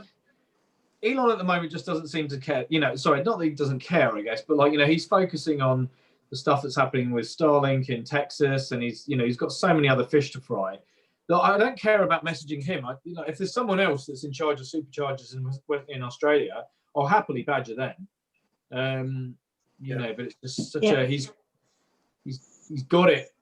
You know, he is the kingpin, and unfortunately, yeah, you need to speak direct to him to get stuff done, which is just shooting apples in a barrel. So I wonder how it actually works, but I wouldn't be surprised if, because he's got a team around him, you know, a close team. So he's got an assistant and, you know, 2 or 3 other people that he's sort of full-time assistants, if you like. And I wouldn't be surprised if one of them has the task that they monitor his Twitter. Of course. And if he says something on Twitter, if he says coming soon or sure or, you know, what have you, then I presume it's their job to then go and make it happen. Yeah. Aren't lawyers supposed to be involved with all these tweets? I'm sure they will be. going public. Look, I've got a few things to go through, if you don't mind. Is that okay? Yeah, of course. Yeah. Yeah, I did get a chance to use Summon for the first time the last week. An after hours council car park, which is interesting to sort of have it driving around. I think I don't know if I told people, but anyway, that was quite interesting. The first thing. Second thing is I just have a little query about my Model 3. I don't know what power it runs at. This is a long range dual motor. It's got on the thing that I've got here, it says its rear motor is 252 horsepower and the front is 197, so 450 altogether. But I just sort of suspect that's actually the that's with the upgraded power, and I just wondered what power my car is actually running at now and how much it gets. We should pay the $3,000. Is it 33 kilowatts? Was that before or after? So I just remember it in kilowatts rather than whole. Kilowatts, 188 at the back and 147 at the front. So 335 is the total kilowatts. It seems too much to me. I would have thought it's less than that. And you pay 3,000, you get another horsepower or something. That would be my suspicion. But, anyone? So you've got the long range, obviously. Yeah, long range. Yeah, dual motor. Yeah. Well, the main metric to look at is the 0 to 100, because you get an improvement of, is it half a second or is it 0.4? I think 0.4. Yeah. But I just wonder what the actual power is. You know, before and after that upgrade. I know that the stats were 0 to 100, but yeah. Well, one thing I know is on my car they quoted the power figures for the front and rear motors, but you couldn't add the two together because it wouldn't deliver that amount of power. The sum of those two powers, it would be a combination of the two powers, or not a complete sum of them. Yeah. So average. Yeah, I understand. No, it's not an average. It's so I forget the numbers. It was, let's say 190 something in the front and 200 or something in the rear. And you couldn't just add those two together because it would actually moderate that power because of the battery pack and other things. So I guess if you're sort of wondering whether it's worth the $3,000, you know, really what you're getting is 0.4 of a second, 0 to 100. On those rare occasions you ever use that, you know, the 99.999% of the time. How many times I do that before breakfast, you mean?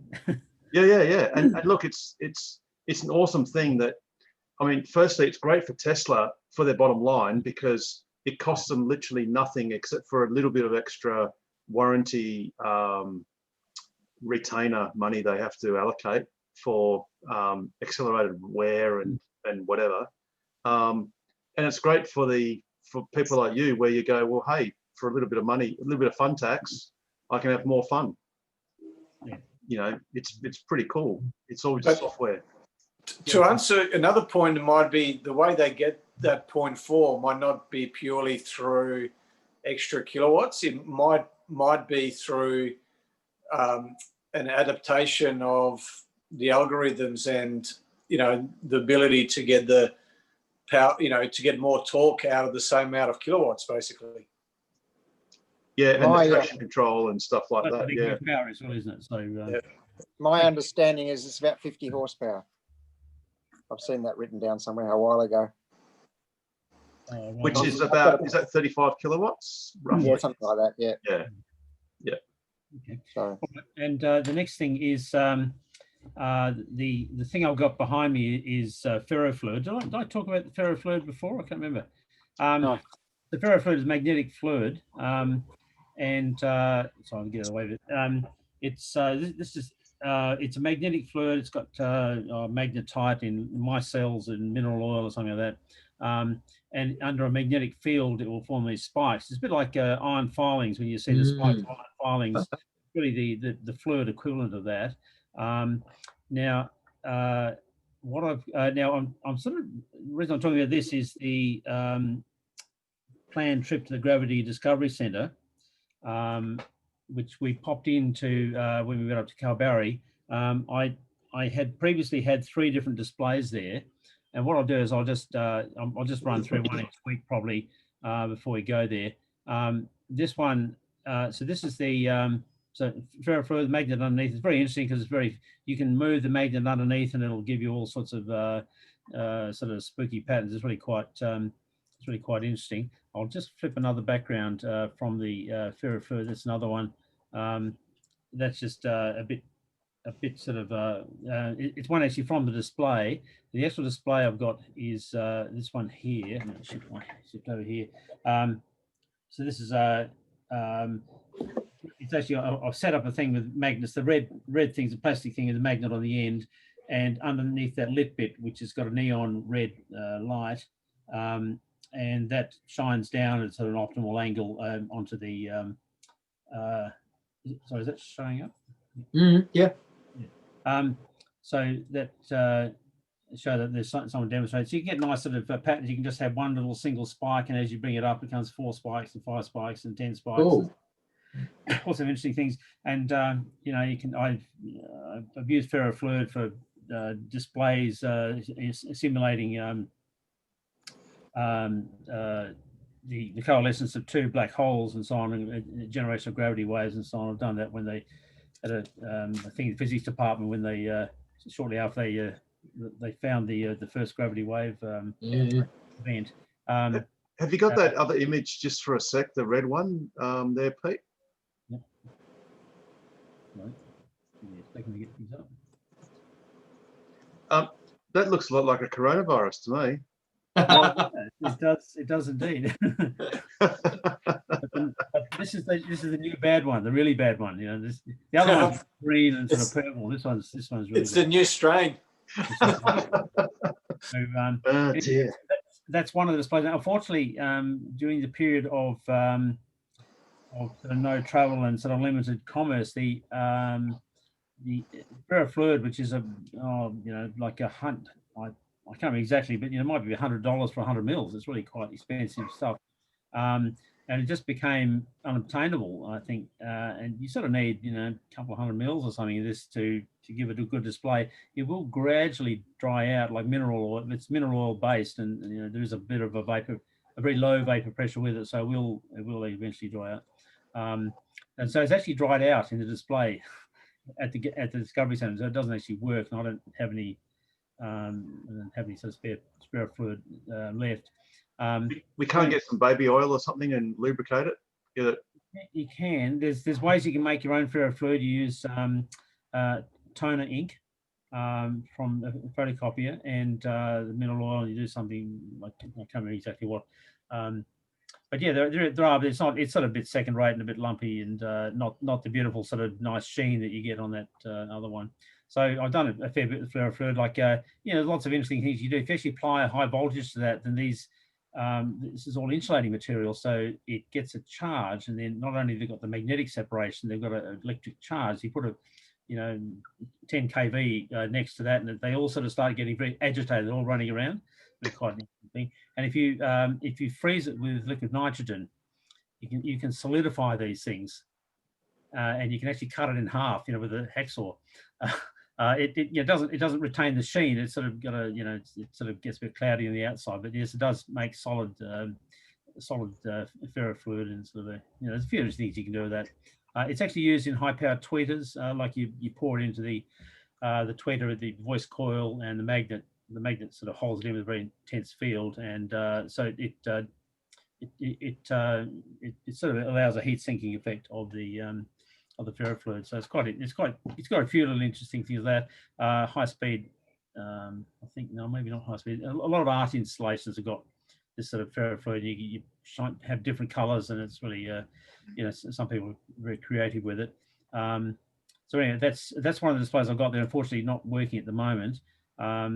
And I'll go through some of the other. I've actually had three others. One was a can crusher. It's a high. Oh yes, induction current. Yeah, that's runs 50,000 amps or something. Yep. That's that for 30,000th of a second. The second one was when you first walk in, there's a display I've had for a long time. And I talked about this as well. It's got a rotate. It's got a magnet. I'll just might as well go to it. Sorry, let's get virtual backgrounds one. Oh, yeah, sorry. You can't. So this is the magnet which you can spin by hand, and it'll. You can't see just it's because it's a bit of an oblong sort of picture. Underneath it is a copper square just out of screen, and the big magnet structure above the hand. And you can spin the magnet. You can pull it. Set it up so you can pull it away, and it sort of squeals a little bit. Here's the actual thing itself. Is the copper plate there. It's a magnetic sort of structure with Hall effect devices to register the field. So and you can increase the current, decrease the current, so it'll sort of settle at a different level. But this display's been there for years now.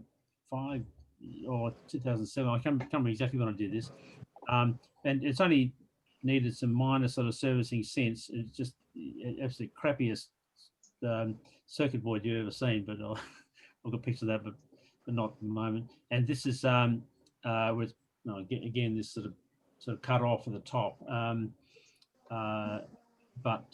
Yeah, someone's demonstrating that, and it's and this is their, this is one of the most popular displays. It's quite interesting. It's very long lasting. It's been I went and cleared a few cobwebs out of it when I was up there, and played one of the adjustments. Because as I've set up as you pull the magnet away, the current increases to try and pull the magnet back into position. And if you sense the current and you just pass it on to a little arm, you basically just go. So if you're trying to steal the magnet, it makes a noise to get it back. Anyway, it's a nice display. You'll see it when you walk in. So this is the Gravity Discovery Centre thing planned for the 17th. Yeah, it's the 17th, and I'll be sending out a follow-up email because we're going to close reservations on about the 9th.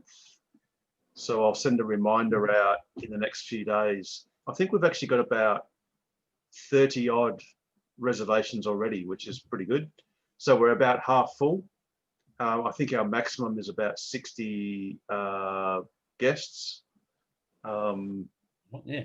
So yeah, it should be a good night. Quite entertaining. So yeah, I'll send that reminder out. In the next little bit. I was going to say I'll just push it off to next year. Like everything else, but we'll send out reminders for anyone who hasn't yet booked. Yeah, no, that'd be good. Yeah. So we'll be coming from Bunbury, so we'll need to charge somewhere along the way. I think we'll be staying at B&B, but some bit overnight, but somewhere along the way. So what's your recommendation for coming up from Bunbury? UWA is good if you want to charge for free. Otherwise, there's Coburn Central. There's a 50 kilowatt charger. UWA for free. Well, by then you'll probably have that 350 kilowatt thing at Wellington Street, so you could give that a burl. Because in your you got an SR Plus or an LR? LR. Yeah, LR. LR. So in your LR, you'll probably get close to 200 kilowatts of charging, which would be lightning fast. Pun intended. Yeah, you'll really get a fast rate of charge. Yeah. Okay. Well, that. Yeah. Okay. That's great. So that's all I think I had to say at the moment. I'll. Yeah. Cool. But yeah. I think you'll find that Wellington Street charger will be quite good because you won't be wasting time. 200 kilowatts is. I'm not even sure what that sort of speed is. It's probably 800 k's an hour. You'll be charging that. It'll be more than that. Are you off mic there, Nigel? Sorry, I said it'll be a bit more than that. Cool. That's not more than the speed of sound, is it? That's right. Well, no, that's subsonic. It's still subsonic. But actually, having said that, I think at the 250 kilowatts version 3 superchargers, the Model 3s charge supersonically, so they go at about 1,000 miles an hour, which is supersonic. So they'll be charged before you can hear them. Nah, something like that. Just the other things I look up on my other screen, mainly of interest to Harold, is obviously some ETFs are topping up on Tesla. So there's is that right? Actually, well, Pete, you should be all over. The other Pete should be all over this. So that's 673.85 is the indicative open. Oh, nice. Yeah, it's sort of a big jump there. Well, it was there yesterday, and then it came back. Sorry, the day before. So it's having another shot at 675, but 695 or thereabouts is the all-time high. Is that likely to be S&P 500 ETFs that are doing that? Probably not. Yeah, probably the funds that are benchmarked, because the index funds they would have been filled pretty much within that 5-minute mark on whenever on the close it was but there's a lot more funds that are benchmarked to the S&P, so they don't have to replicate it exactly, but their performance is judged relative to the S&P 500. So they'll try and outperform it, obviously. So a lot of those funds would be buying in. I think it was it Twitter or Facebook or one of those when they were included in the S&P 500 for another 6 weeks afterwards. They kept on rising quite substantially, and that was attributed to the benchmark funds buying in at that point. Okay, thank you. Yeah, cool, Scott. That's dead right, Pete, because obviously the tracking funds, they're locked in. Well, their holding doesn't change, does it? And until you have those rebalancing quarters. Is it quarterly rebalancing, I think? And that would be very minor for Tesla because, Tesla would maintain its average or its share pretty closely or pretty steadily. It's about 1.5%, I think, something like that. Yeah. And just another little thing. We've got 3 Peters on there. How can we easily distinguish between them? There's a Pete here. There's a Peter there and a Peter Terran here. And I'm just wondering, surnames? Any preferred, I sort of accept most things. It's funny you say that, Peter, because I think it was last week we had 2 Richards, and there was Richard Chapman and Richard, who was the other Richard? But he had the same surname. He had the same Connor, wasn't it? It began with a C. He had the same initials. Yeah, it began with a C. Had the same initials. So I did the clanger, and just a big shout out. Speaking of clangers, or speaking of people watching clangers after they occurred, many thanks to Damon again for watching this this episode in half-hour chunks, because that's about as much as he can stand. But yeah, I did the clanger of, oh yeah, no worries, RC, and it's like, oh no, they're both RCs, and it's like it just got from bad to worse. But yeah, we sort of, if it's, yeah, if I don't, I try to say Peter Tarrant or Pete Petrosky, depending on. We've got 3 RCs in my team at work. It's a bloody nightmare. Are you all as RC as each other? Well, me and Emma always say, well, I'm RC and she's easy. Boom, boom. RC and easy. Cool. I changed my name. Did it work? Yes, Paris. Yeah. Yeah, it still says, I don't know if you changed. When did you change it, Pete? It looked I the just same. said Peter Harris instead of Peter. Yeah. Yeah, it says Peter Harris. Yes, yes. Of course, with Damon watching this and Joe maybe watching later, unless she's lurking in the background next to Seb, on YouTube you don't see the names, so none of those names appear on the. Of course, yeah.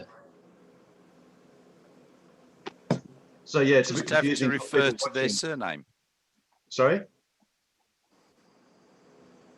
Just refer to their surname. Could do. Could be polite. Mr. Tarrant, Mr. Mr. Petrovsky, Tarrant, Mr. Harris. Yes. I could now. Carmen's got an interesting one because it's got MDC's iPad. So should I say Mrs. iPad? That could be very You confusing. could. Well, my That would be name's correct. my name's too long. Maria del Carmen Tutor Esteban Quintana San. You don't want Wow. I knew That's, that. so that's a bit like Los Say Angeles. that again. Repeat that one, Harold. I've already forgotten it. Well, it's a Spanish thing, you see. You have your father's surname plus your mother's surname, then your father's second and your mother's second, which means you can be defined as to who your parents and your grandparents are. There's not two people alike. Right. It's a good system, but it doesn't have enough room to write it in. So you're basically carrying your family tree on your surname. Pretty much. And then if you want to be recognized as being somebody's wife, at the end of all of that, you say off whatever the husband is. Wow. Oh, and his full name, and his, oh my God. No, just one. Oh. Just one. Yeah. The first one, the father's name is normally for everyday use. You only use your father's and your mother's name, but surname. But for official documents, you have to put the whole lot. And then there's no two people alike. Wow. So in Australia, I could be the wife, the mother-in-law, or the sister-in-law, but you can't in other countries. Wow. Yeah, but yeah, but unfortunately, because my birth certificate has Maria del Carmen, I only use Carmen. But now that you have to use your license, I have to put MDC because otherwise it doesn't fit. Cool. That's a bit like the city of Los Angeles. That's only the short bit. It's actually quite a long name, I believe. Yes. Well, Angeles is Angeles, and Angeles means angels. Yeah, the city of angels. Yeah. Yeah. But that's South America. It's a little bit different to Spanish, but it's very similar. The same as US English and Australian, or UK English and Australian. They don't say thir, they say es.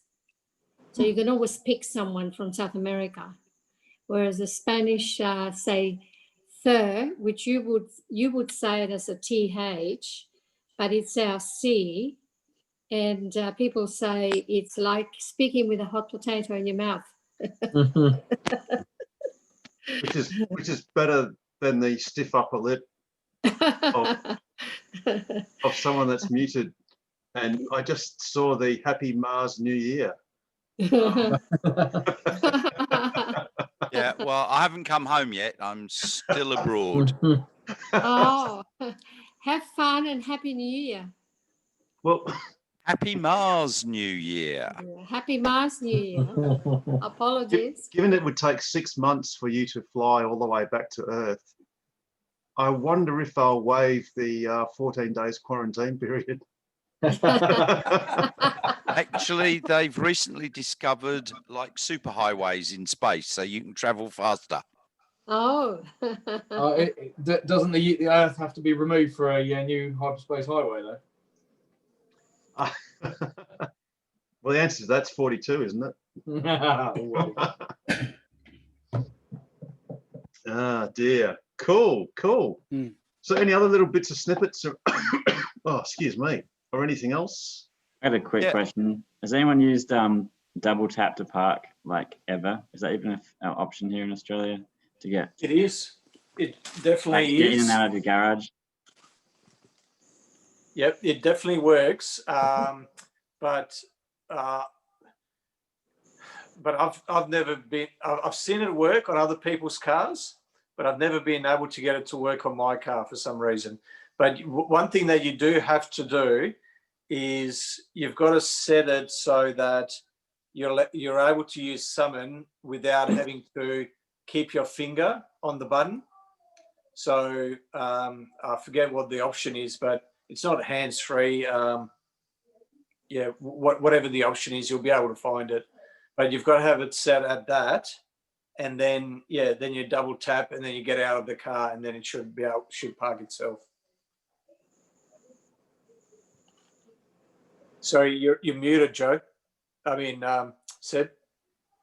Yeah, it's just something which I thought to ask, because Peter Terry mentioned he'd used summon recently. It sounds like that was across a car park, and sure, smart summon's definitely fun, kind of cool, maybe a bit too slow, questionably useful. When you did it.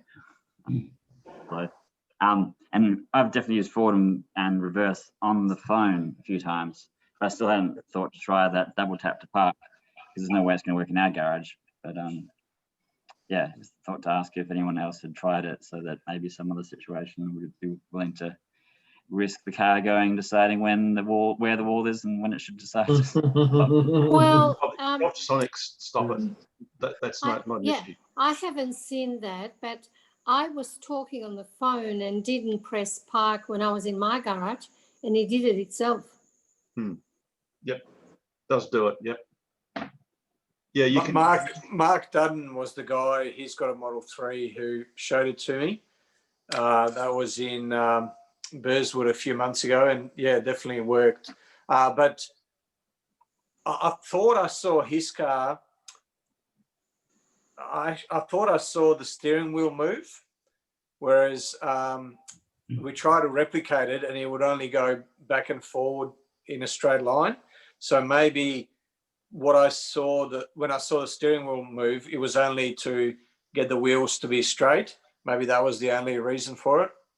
Yeah, but, I think you're onto something, Pete, that to test it out, you have to make sure you've got confirming summon on or off. Like, was the distinction there being, but usually when people use summon, they start using it by just holding down forward or reverse, and then they'll let go and it stops. Whereas I've toggled it so that just tap forward and then you have to press stop, or trust the car to stop itself, which I have seen it do. Like, it's gone, nope, there's a person walking in front of it, and then it'll stop. And I reckon it's trying to just go straight forward, but I've also seen it turn its wheels slightly partway through. But yeah, I encourage anyone else who's got FSD, you can use someone to test out using forward and reverse at least, and maybe even the double tap the park button in the car. Actually, Peter Harris, you're in a car, fortuitously. Can you please have a look on your menu under, what's the menu item? Is it autopilot? It'd be autopilot, would it? Or, yeah, it might be autopilot, just to see under customize summon, because I think there is a setting there for not having to have your finger on the button. Yeah, that's correct. There's an option to press and hold it, or just press it, Yeah. and you don't have to hold on. Where am I going? So just go in, press the car and the car icon in the bottom right-hand corner, and then in the menu select autopilot. Yeah. And then scroll down to customize or to summon, and then customize summon, and should be an option there somewhere. You want to enable summon? I've never used it, so I've turned it on. Customize summon. Yep. Yeah. So our bumper clearance is 50 centimeters. Yeah, you can reduce that to 30 if you like. Just hit the minus until it's like minimum, because it does work. 30. Yeah. Just do it. Distance is 7.5 meters. Oh, you can increase that to 9 or whatever it is. Yep. Or Side whatever. clearance is standard or tight. Do tight. Yep. You require continuous press, yes or no? That's the No. one. That's the the one. one. Yeah. So tick no for requires continuous press. So that's one of the things that you have to have enabled or disabled, but it's basically got to be on no for that function to work, Seb.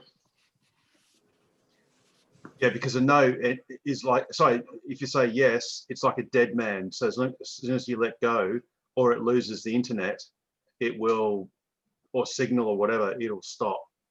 I actually quite like that feature. It gives me a bit more confidence in using it. But yeah, because what could what could happen is you know, your phone could just freeze or what have you, and you know, you don't know how the car will react in that situation.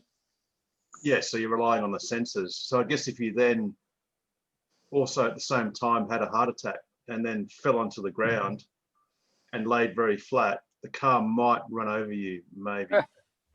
Maybe. Well, the double tap to park thing I'm talking about would be, imagine that you were trying to park in a really tight bay, or just maybe your own garage is like really close on each side. You'd be able to stop outside your garage, door open, obviously, double tap to park, exit the vehicle, and it will just drive itself forward and stop. Yes. Yep. And then to get it back out, you can summon. I've seen it work in reverse, so it reversed back into the spot. Yeah. Oh, right. So wow. And I'm not sure if one of the prerequisites is that you actually drive into the spot yourself, and then you go forward a bit, and then you open the door and get out, and then it goes back. So the idea is that if you're in a really tight spot where you can't open your door, you still park in there to show it where it needs to go. Then you go forward a bit, get out of the car, and then let the car go back. I mean, you could just do it by, you know, holding down the reverse button, or double tapping. Yeah. So is the recommendation to have require continuous press activated? Oh, definitely. Sorry. Oh, yeah. Okay. Well, Pete, it's up. Yeah, it's a personal choice. Up to you. Whether you're confident or not.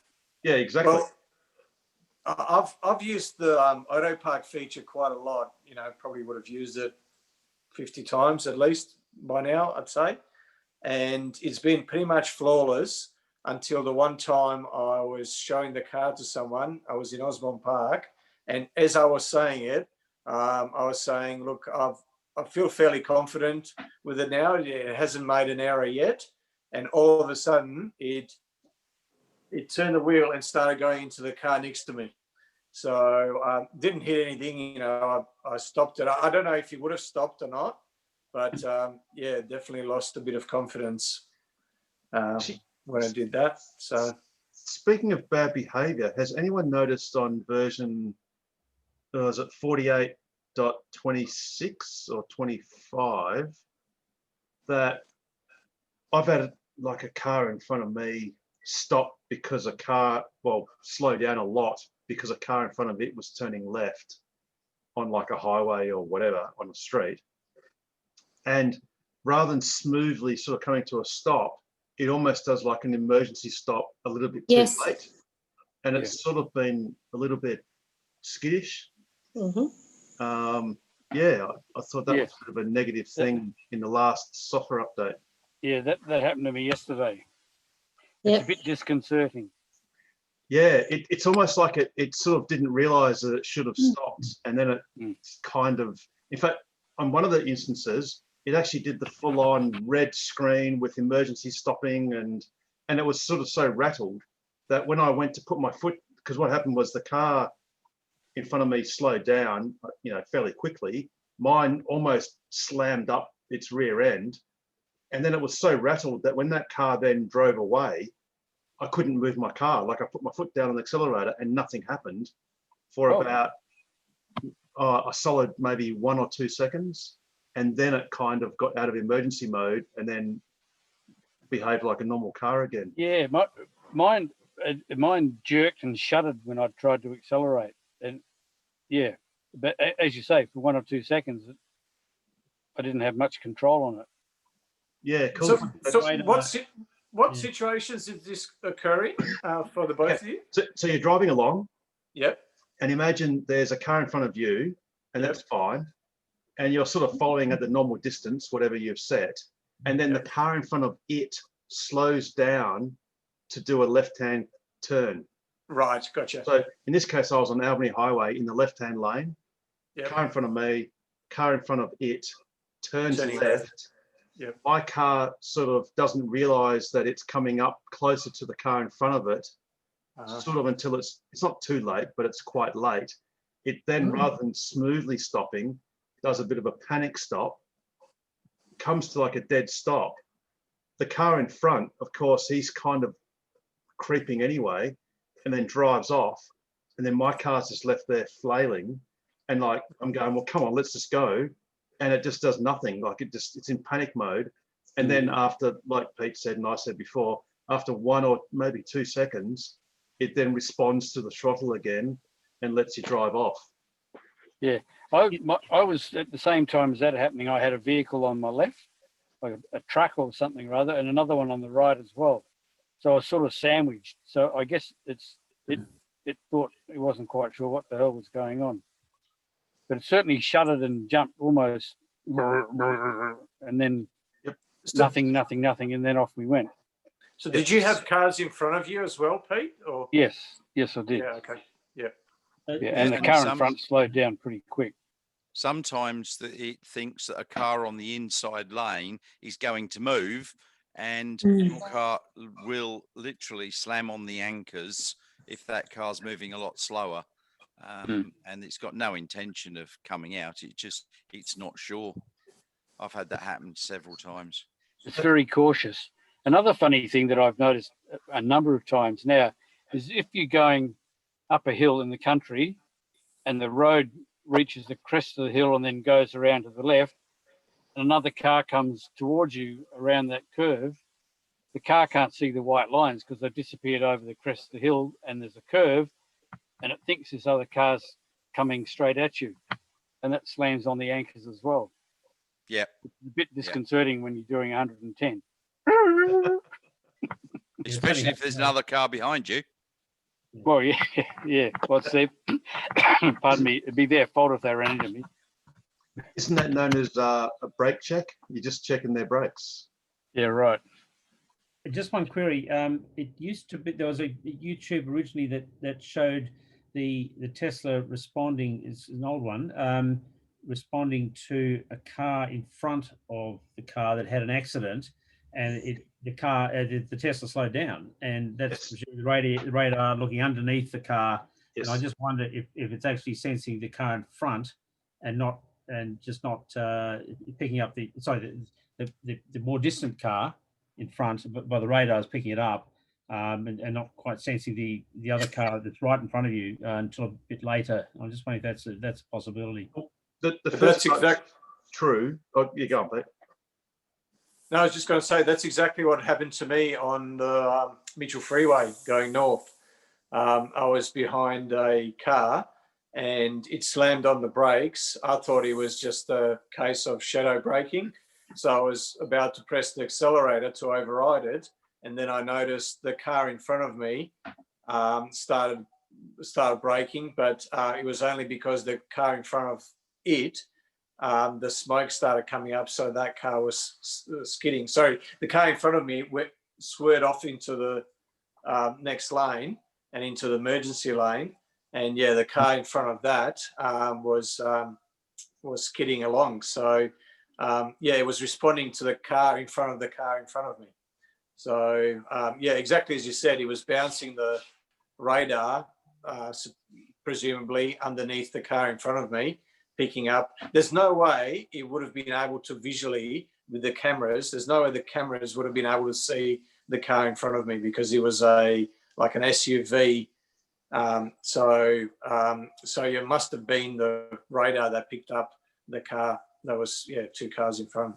If it's got a higher clearance, you're more likely to presumably see the radar underneath. So it definitely can, and that was proven definitively by Bjorn Nyland several years ago when he set it up with 3 cars in a line on walkie-talkies, and he got the front car to start braking. As soon as it did, and made sure that the middle car didn't react, his car started braking. So it definitely does do that. But the latest software revision seems to have had a bit of a backward step. They've tuned something which wasn't favorable, maybe for some other reason,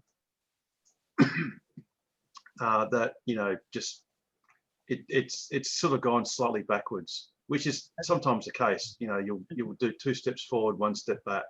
Has the radar actually widened vertically? So I've got a feeling there's some, and I don't know if this is based on the, you know, when the Tesla went into this truck on the side and went underneath it and so on. I'm just wondering if the radar, I've got a feeling that the radar was widened, it was sort of vertically. So it, you know, it not only looks underneath, but it looks as higher. So you're not going to run under the truck, which.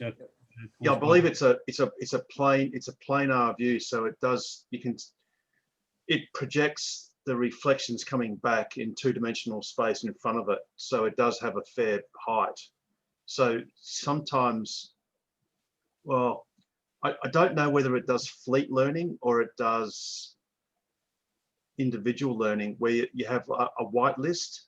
So you'll come across like a new freeway intersection, and it will freak out about the overhead freeway signs, and until it goes into like some sort of whitelist.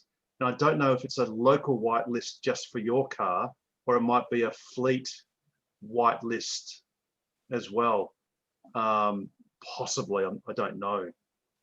But yeah, you're right. The radar, I think, well, there are newer versions of the radar as well as the cars become, you know, newer and newer.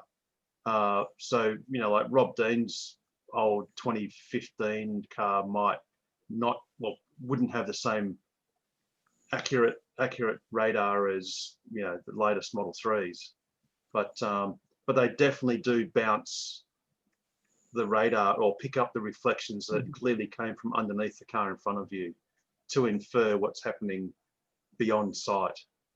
But I think it's only just the one extra car in front. It doesn't keep going sort of, you know, further. It's only got a range, but didn't they increase the range of the radar as well? Was that? They did, yeah. So it's a new radar from, is it ARBRE?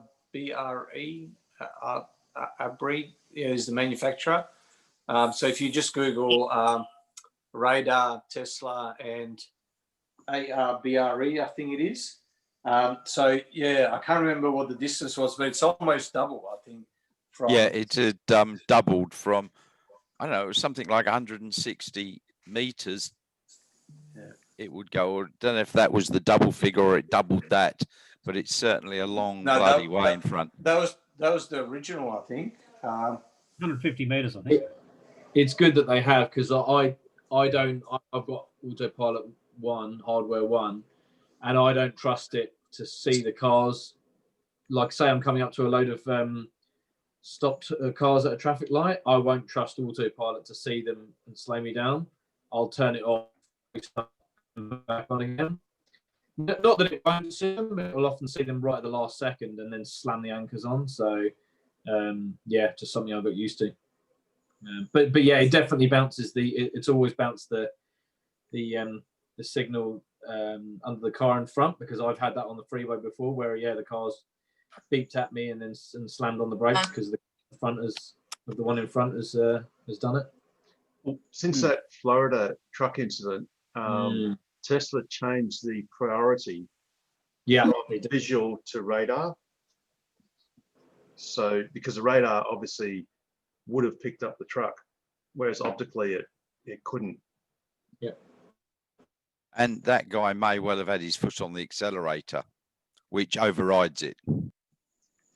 Yeah, indeed. And in fact, whenever you do that, as you all know, you get that warning message that says warning TAC or autopilot will not brake. Assistance. Yeah, cruise control will not brake. Yeah. So when I was at Tesla in Netherlands 2 weeks ago, just thereabouts, they had several new cars there, and I was looking, and stuck on the windscreen is the watt hours per kilometer and distance that it can travel. And I was looking at one, and it said 188 watt hours per kilometer will travel 423 kilometers. And I'm looking at that going, which model's this? And he goes, it's an SR Plus. And I'm going, well, 423 is what the WLTP distance is for the SR Plus, but it actually specified 188 watt hours per kilometer. And I'm looking at that going, well, most of the time I'm running around 130. Yeah. So how many Ks? There was an article some time ago about a guy who was going, Tesla's blah, blah, blah, 188 or something watt hours per kilometer. And that apparently is the official figure. So how many Ks was that total, Nigel? Well, that would be under 300 if it was using 188.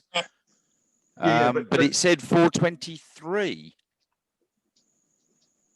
That's implying a 79.5 kilowatt hour battery. Yeah, I questioned, I think it was Adam, and I go, well, that's not possible. And he goes, oh, that's in ideal conditions. And I said, yeah, downhill with the wind behind you.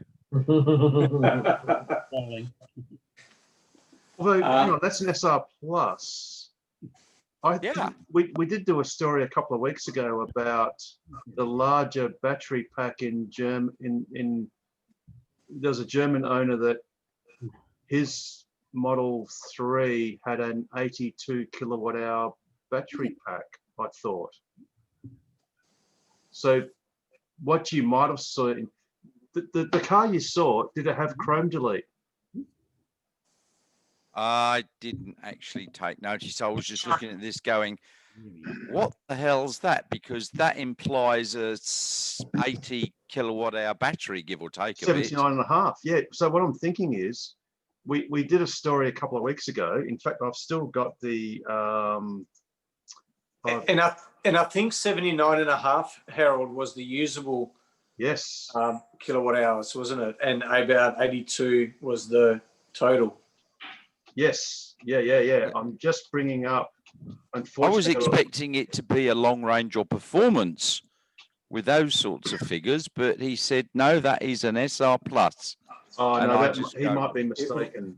It wouldn't be an SR Plus. No I way. couldn't believe it. Okay, I found it. It is this document right here, which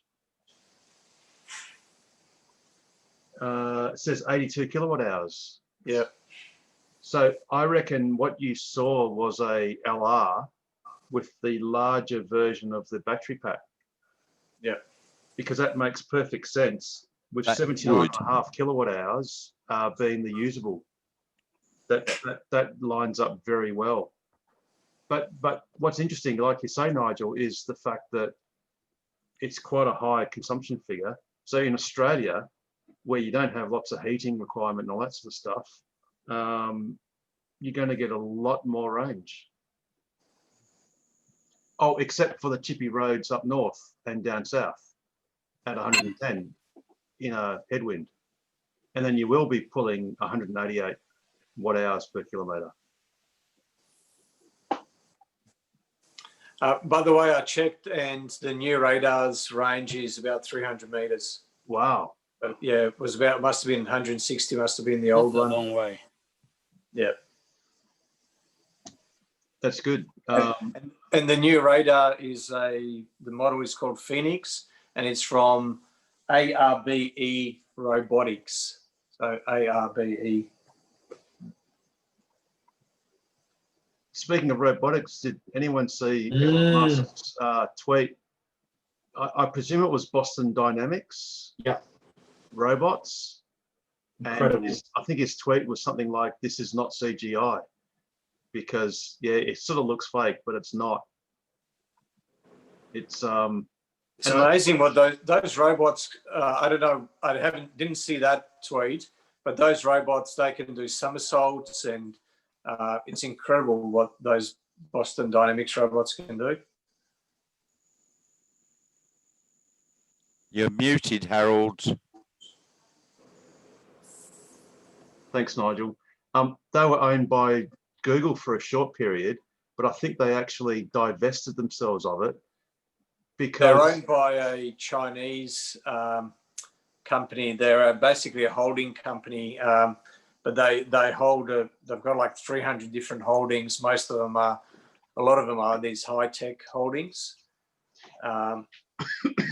Yeah, well, Google did own them, but I think they got a bit freaked out because, you know, there's some footage where one robot opens the door for the other one and it sort of walks through, and it's kind of a bit freaky and a bit dystopian. And I think Google sort of thought, well, it's not a good look for our business to have this sort of thing under our flagship. So they divested themselves of it. But I'll just hunt down that tweet. SoftBank is the company out of China. Yep. Yeah, cool. Hyundai bought a big stake. What's that? Hyundai bought a big stake in them. Yeah, right. That was just recently, wasn't it? Last couple of weeks.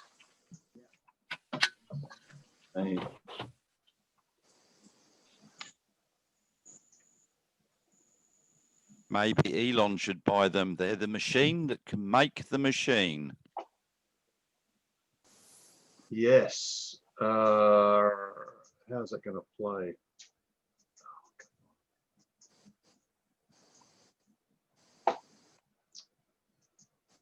Oh, just going to have a fight with this little Twitter thingy.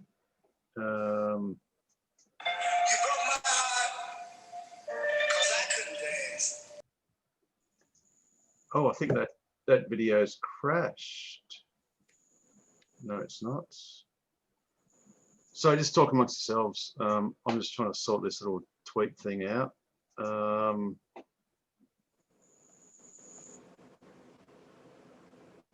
Yeah, Hyundai's bought Boston Dynamics for about $1.5 billion Australian dollars. Well, they also had two of those robots, Pete, dancing with the robot dog. It was absolutely spectacular. A lot more energetic than me by crockies. Chad. Yeah, for some There's reason. the second one. Oh, there's the dog.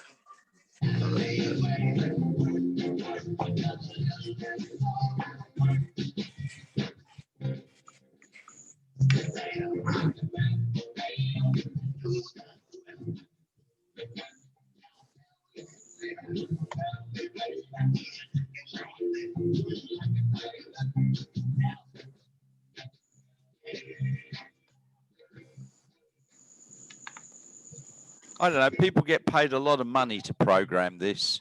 But it's incredible watching these things do somersaults and landed, and the way they try and adjust their balance when they're trying to spot the landing. It's quite incredible. Yeah, they're brilliant. And they do forward rolls and backward rolls and so on. Yeah. Oh, the dog's crossed his legs.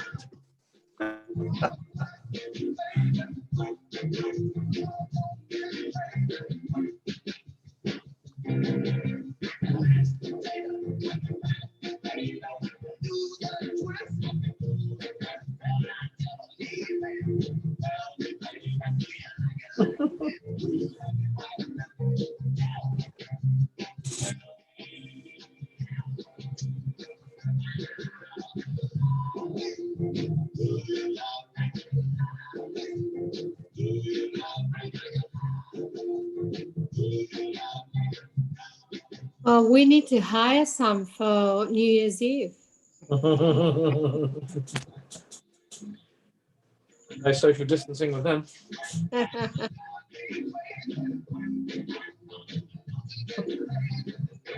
My dog didn't bark, so it's not full.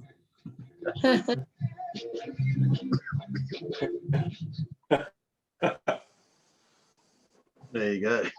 Yeah, it's astounding, that, isn't it? Brilliant. Yeah, and there's footage where they go up and down stairs, and like I said, open doors, and it's all a bit freaky.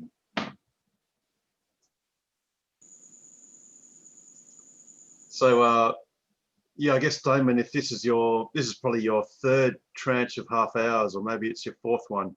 I'm not sure. That might keep you up at night as opposed to lulling you off to sleep. Tesla. Sweet dreams anyway there, Damon. And I'd normally customarily do a shout out to Joe and Seb, but they're already here, so hey. But you can always watch it again later too, like I do, just to get the numbers up. Not. Well, it's going to be a happy Mars New Year from me. I think I'm feeling buggered actually. I think I'm off to bed.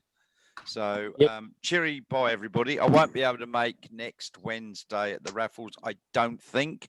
I'll try, but I'm not sure I'll be there. So otherwise it'll be chat in a fortnight. No worries. Have a happy New Year and yes. Where's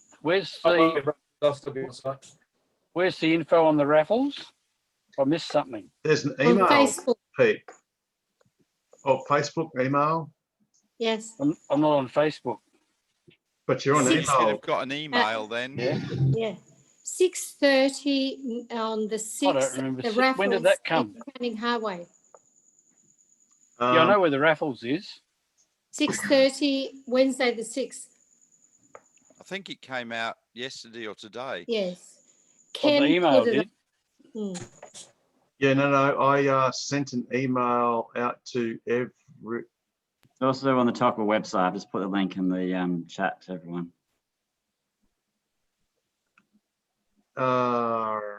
Actually, sorry. Yeah, raffles. Where is the raffle? Where are the sent items? Yeah. I did send it out, Pete. I promise. My grandson might have deleted it. On posted by Ken on the website, it says 6:30 p.m. Raffles Hotel. Oh no, sorry. It's on the website. Sorry. It's. Okay. I haven't sent the email out yet because it's not a week. It's not a week away. It'll be a week. Well, it's a week today. So I'll send the email out tomorrow or Friday. Okay. So it's next Wednesday night at the raffles. Yes. In fact, I'll bring up our website, which I think showed it. Click on the link. What? The We've link's just in put the- the link in the chat. Links in the chat. Yes.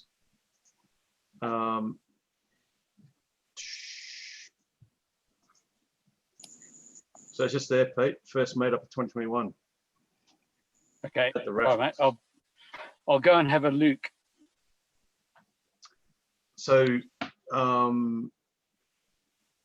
yeah, 6:30. So every second month we have a Wednesday evening, and every other month we have a Sunday lunchtime. Yep. Yeah. Well, we're a maybe. We need to do something. Yeah, with the cool. children. It's not Yeah, very it's just up the friendly. road for you, up the freeway. Yeah. Yeah, but we've got two little children. It's not very child friendly, so we'd need to do something with them. Oh. No, Joe and Seb, you just leave them in the car with dog mode on. What could possibly go wrong? Yeah, there you go. Yeah, of course you can have Netflix or whatever. That's right. Oh yeah, of course. Or Yeah. YouTube. Oh, and what we'll do too is on these videos, we're going to put links. Actually, I'll probably backfill quite a few videos with, like, you know, the ABC iView link and all the other Stan and a few other streaming services that you can get by when you watch a YouTube video. You just click on the description beneath, or the links in the description, to get those other streaming viewers that you can't normally get. Well, it's a bit of a rigmarole. So, A quick technical note on that. If you go to sign in to YouTube, like if you go in the browser, go to youtube.com and sign in. Used to be you could just sign in and use it in the browser, but now they've made it so that anytime you go to YouTube in the web browser, it just goes straight to the app. So in other words, you can only be signed in as one person. You can have to use only like a normal Google account. You can't use like a company Google account. Doesn't work. Oh, right. Okay, cool. When last tested a few weeks ago. So yeah. If you're getting weird, you know, more in simple language, if you're getting weird errors trying to sign to YouTube, is it your personal account? If or not, try that. If you've got more than one. Because I can't remember how I signed in. Is it Netflix that was difficult to sign into, or was it YouTube? It's just YouTube. You want to sign in, and like if you paid for YouTube, of course you want to sign into YouTube in a car and not see any ads. Yeah. So, well, yeah, I've got a paid one, but I've got a normal YouTube account. And you went to some streaming service called, starting with letter F. One of those, I forget what it's called. And then that would be like the Trojan horse to get you logged in. If you logged into that, then the YouTube would work. I think it was YouTube. Whereas Netflix, I think you could just put in your username and password and that was it. Can't remember. It's been a while ago, like 2 weeks. Important thing to know is that yes, you can still sign into YouTube in your car to get what you watch on there, but it may not work with your work account if you have a separate work and personal Google account. Yeah. Cool. Well, that tip, I think we'll probably sign off here as well. It's been a long day. Yeah, no worries. Excellent. Well, thanks for being there in person. We might be a good time to call it a night and call it a year. You know, 2020, big year. Yes, very tumultuous. But Gute Nacht again. Gute Nacht. Happy New Year. I've got some sparklers up there. I should have predicted it. Excellent. Pete Petrosky, can you please hold on for a sec? But we'll sign off. Yeah, so take care, everyone. Have an awesome new year. Yes. We'll see most of you next week. Yes. And if not, in a couple of weeks on the same channel. Remember to like and subscribe and click the notification button. Another shout out to Damon and Elon, who's watching later because he's ready. And we'll catch you all next year. So take care, everyone. Bye-bye. Adios. Bye-bye. Thanks, Harold. Thank you. See you guys. Bye-bye.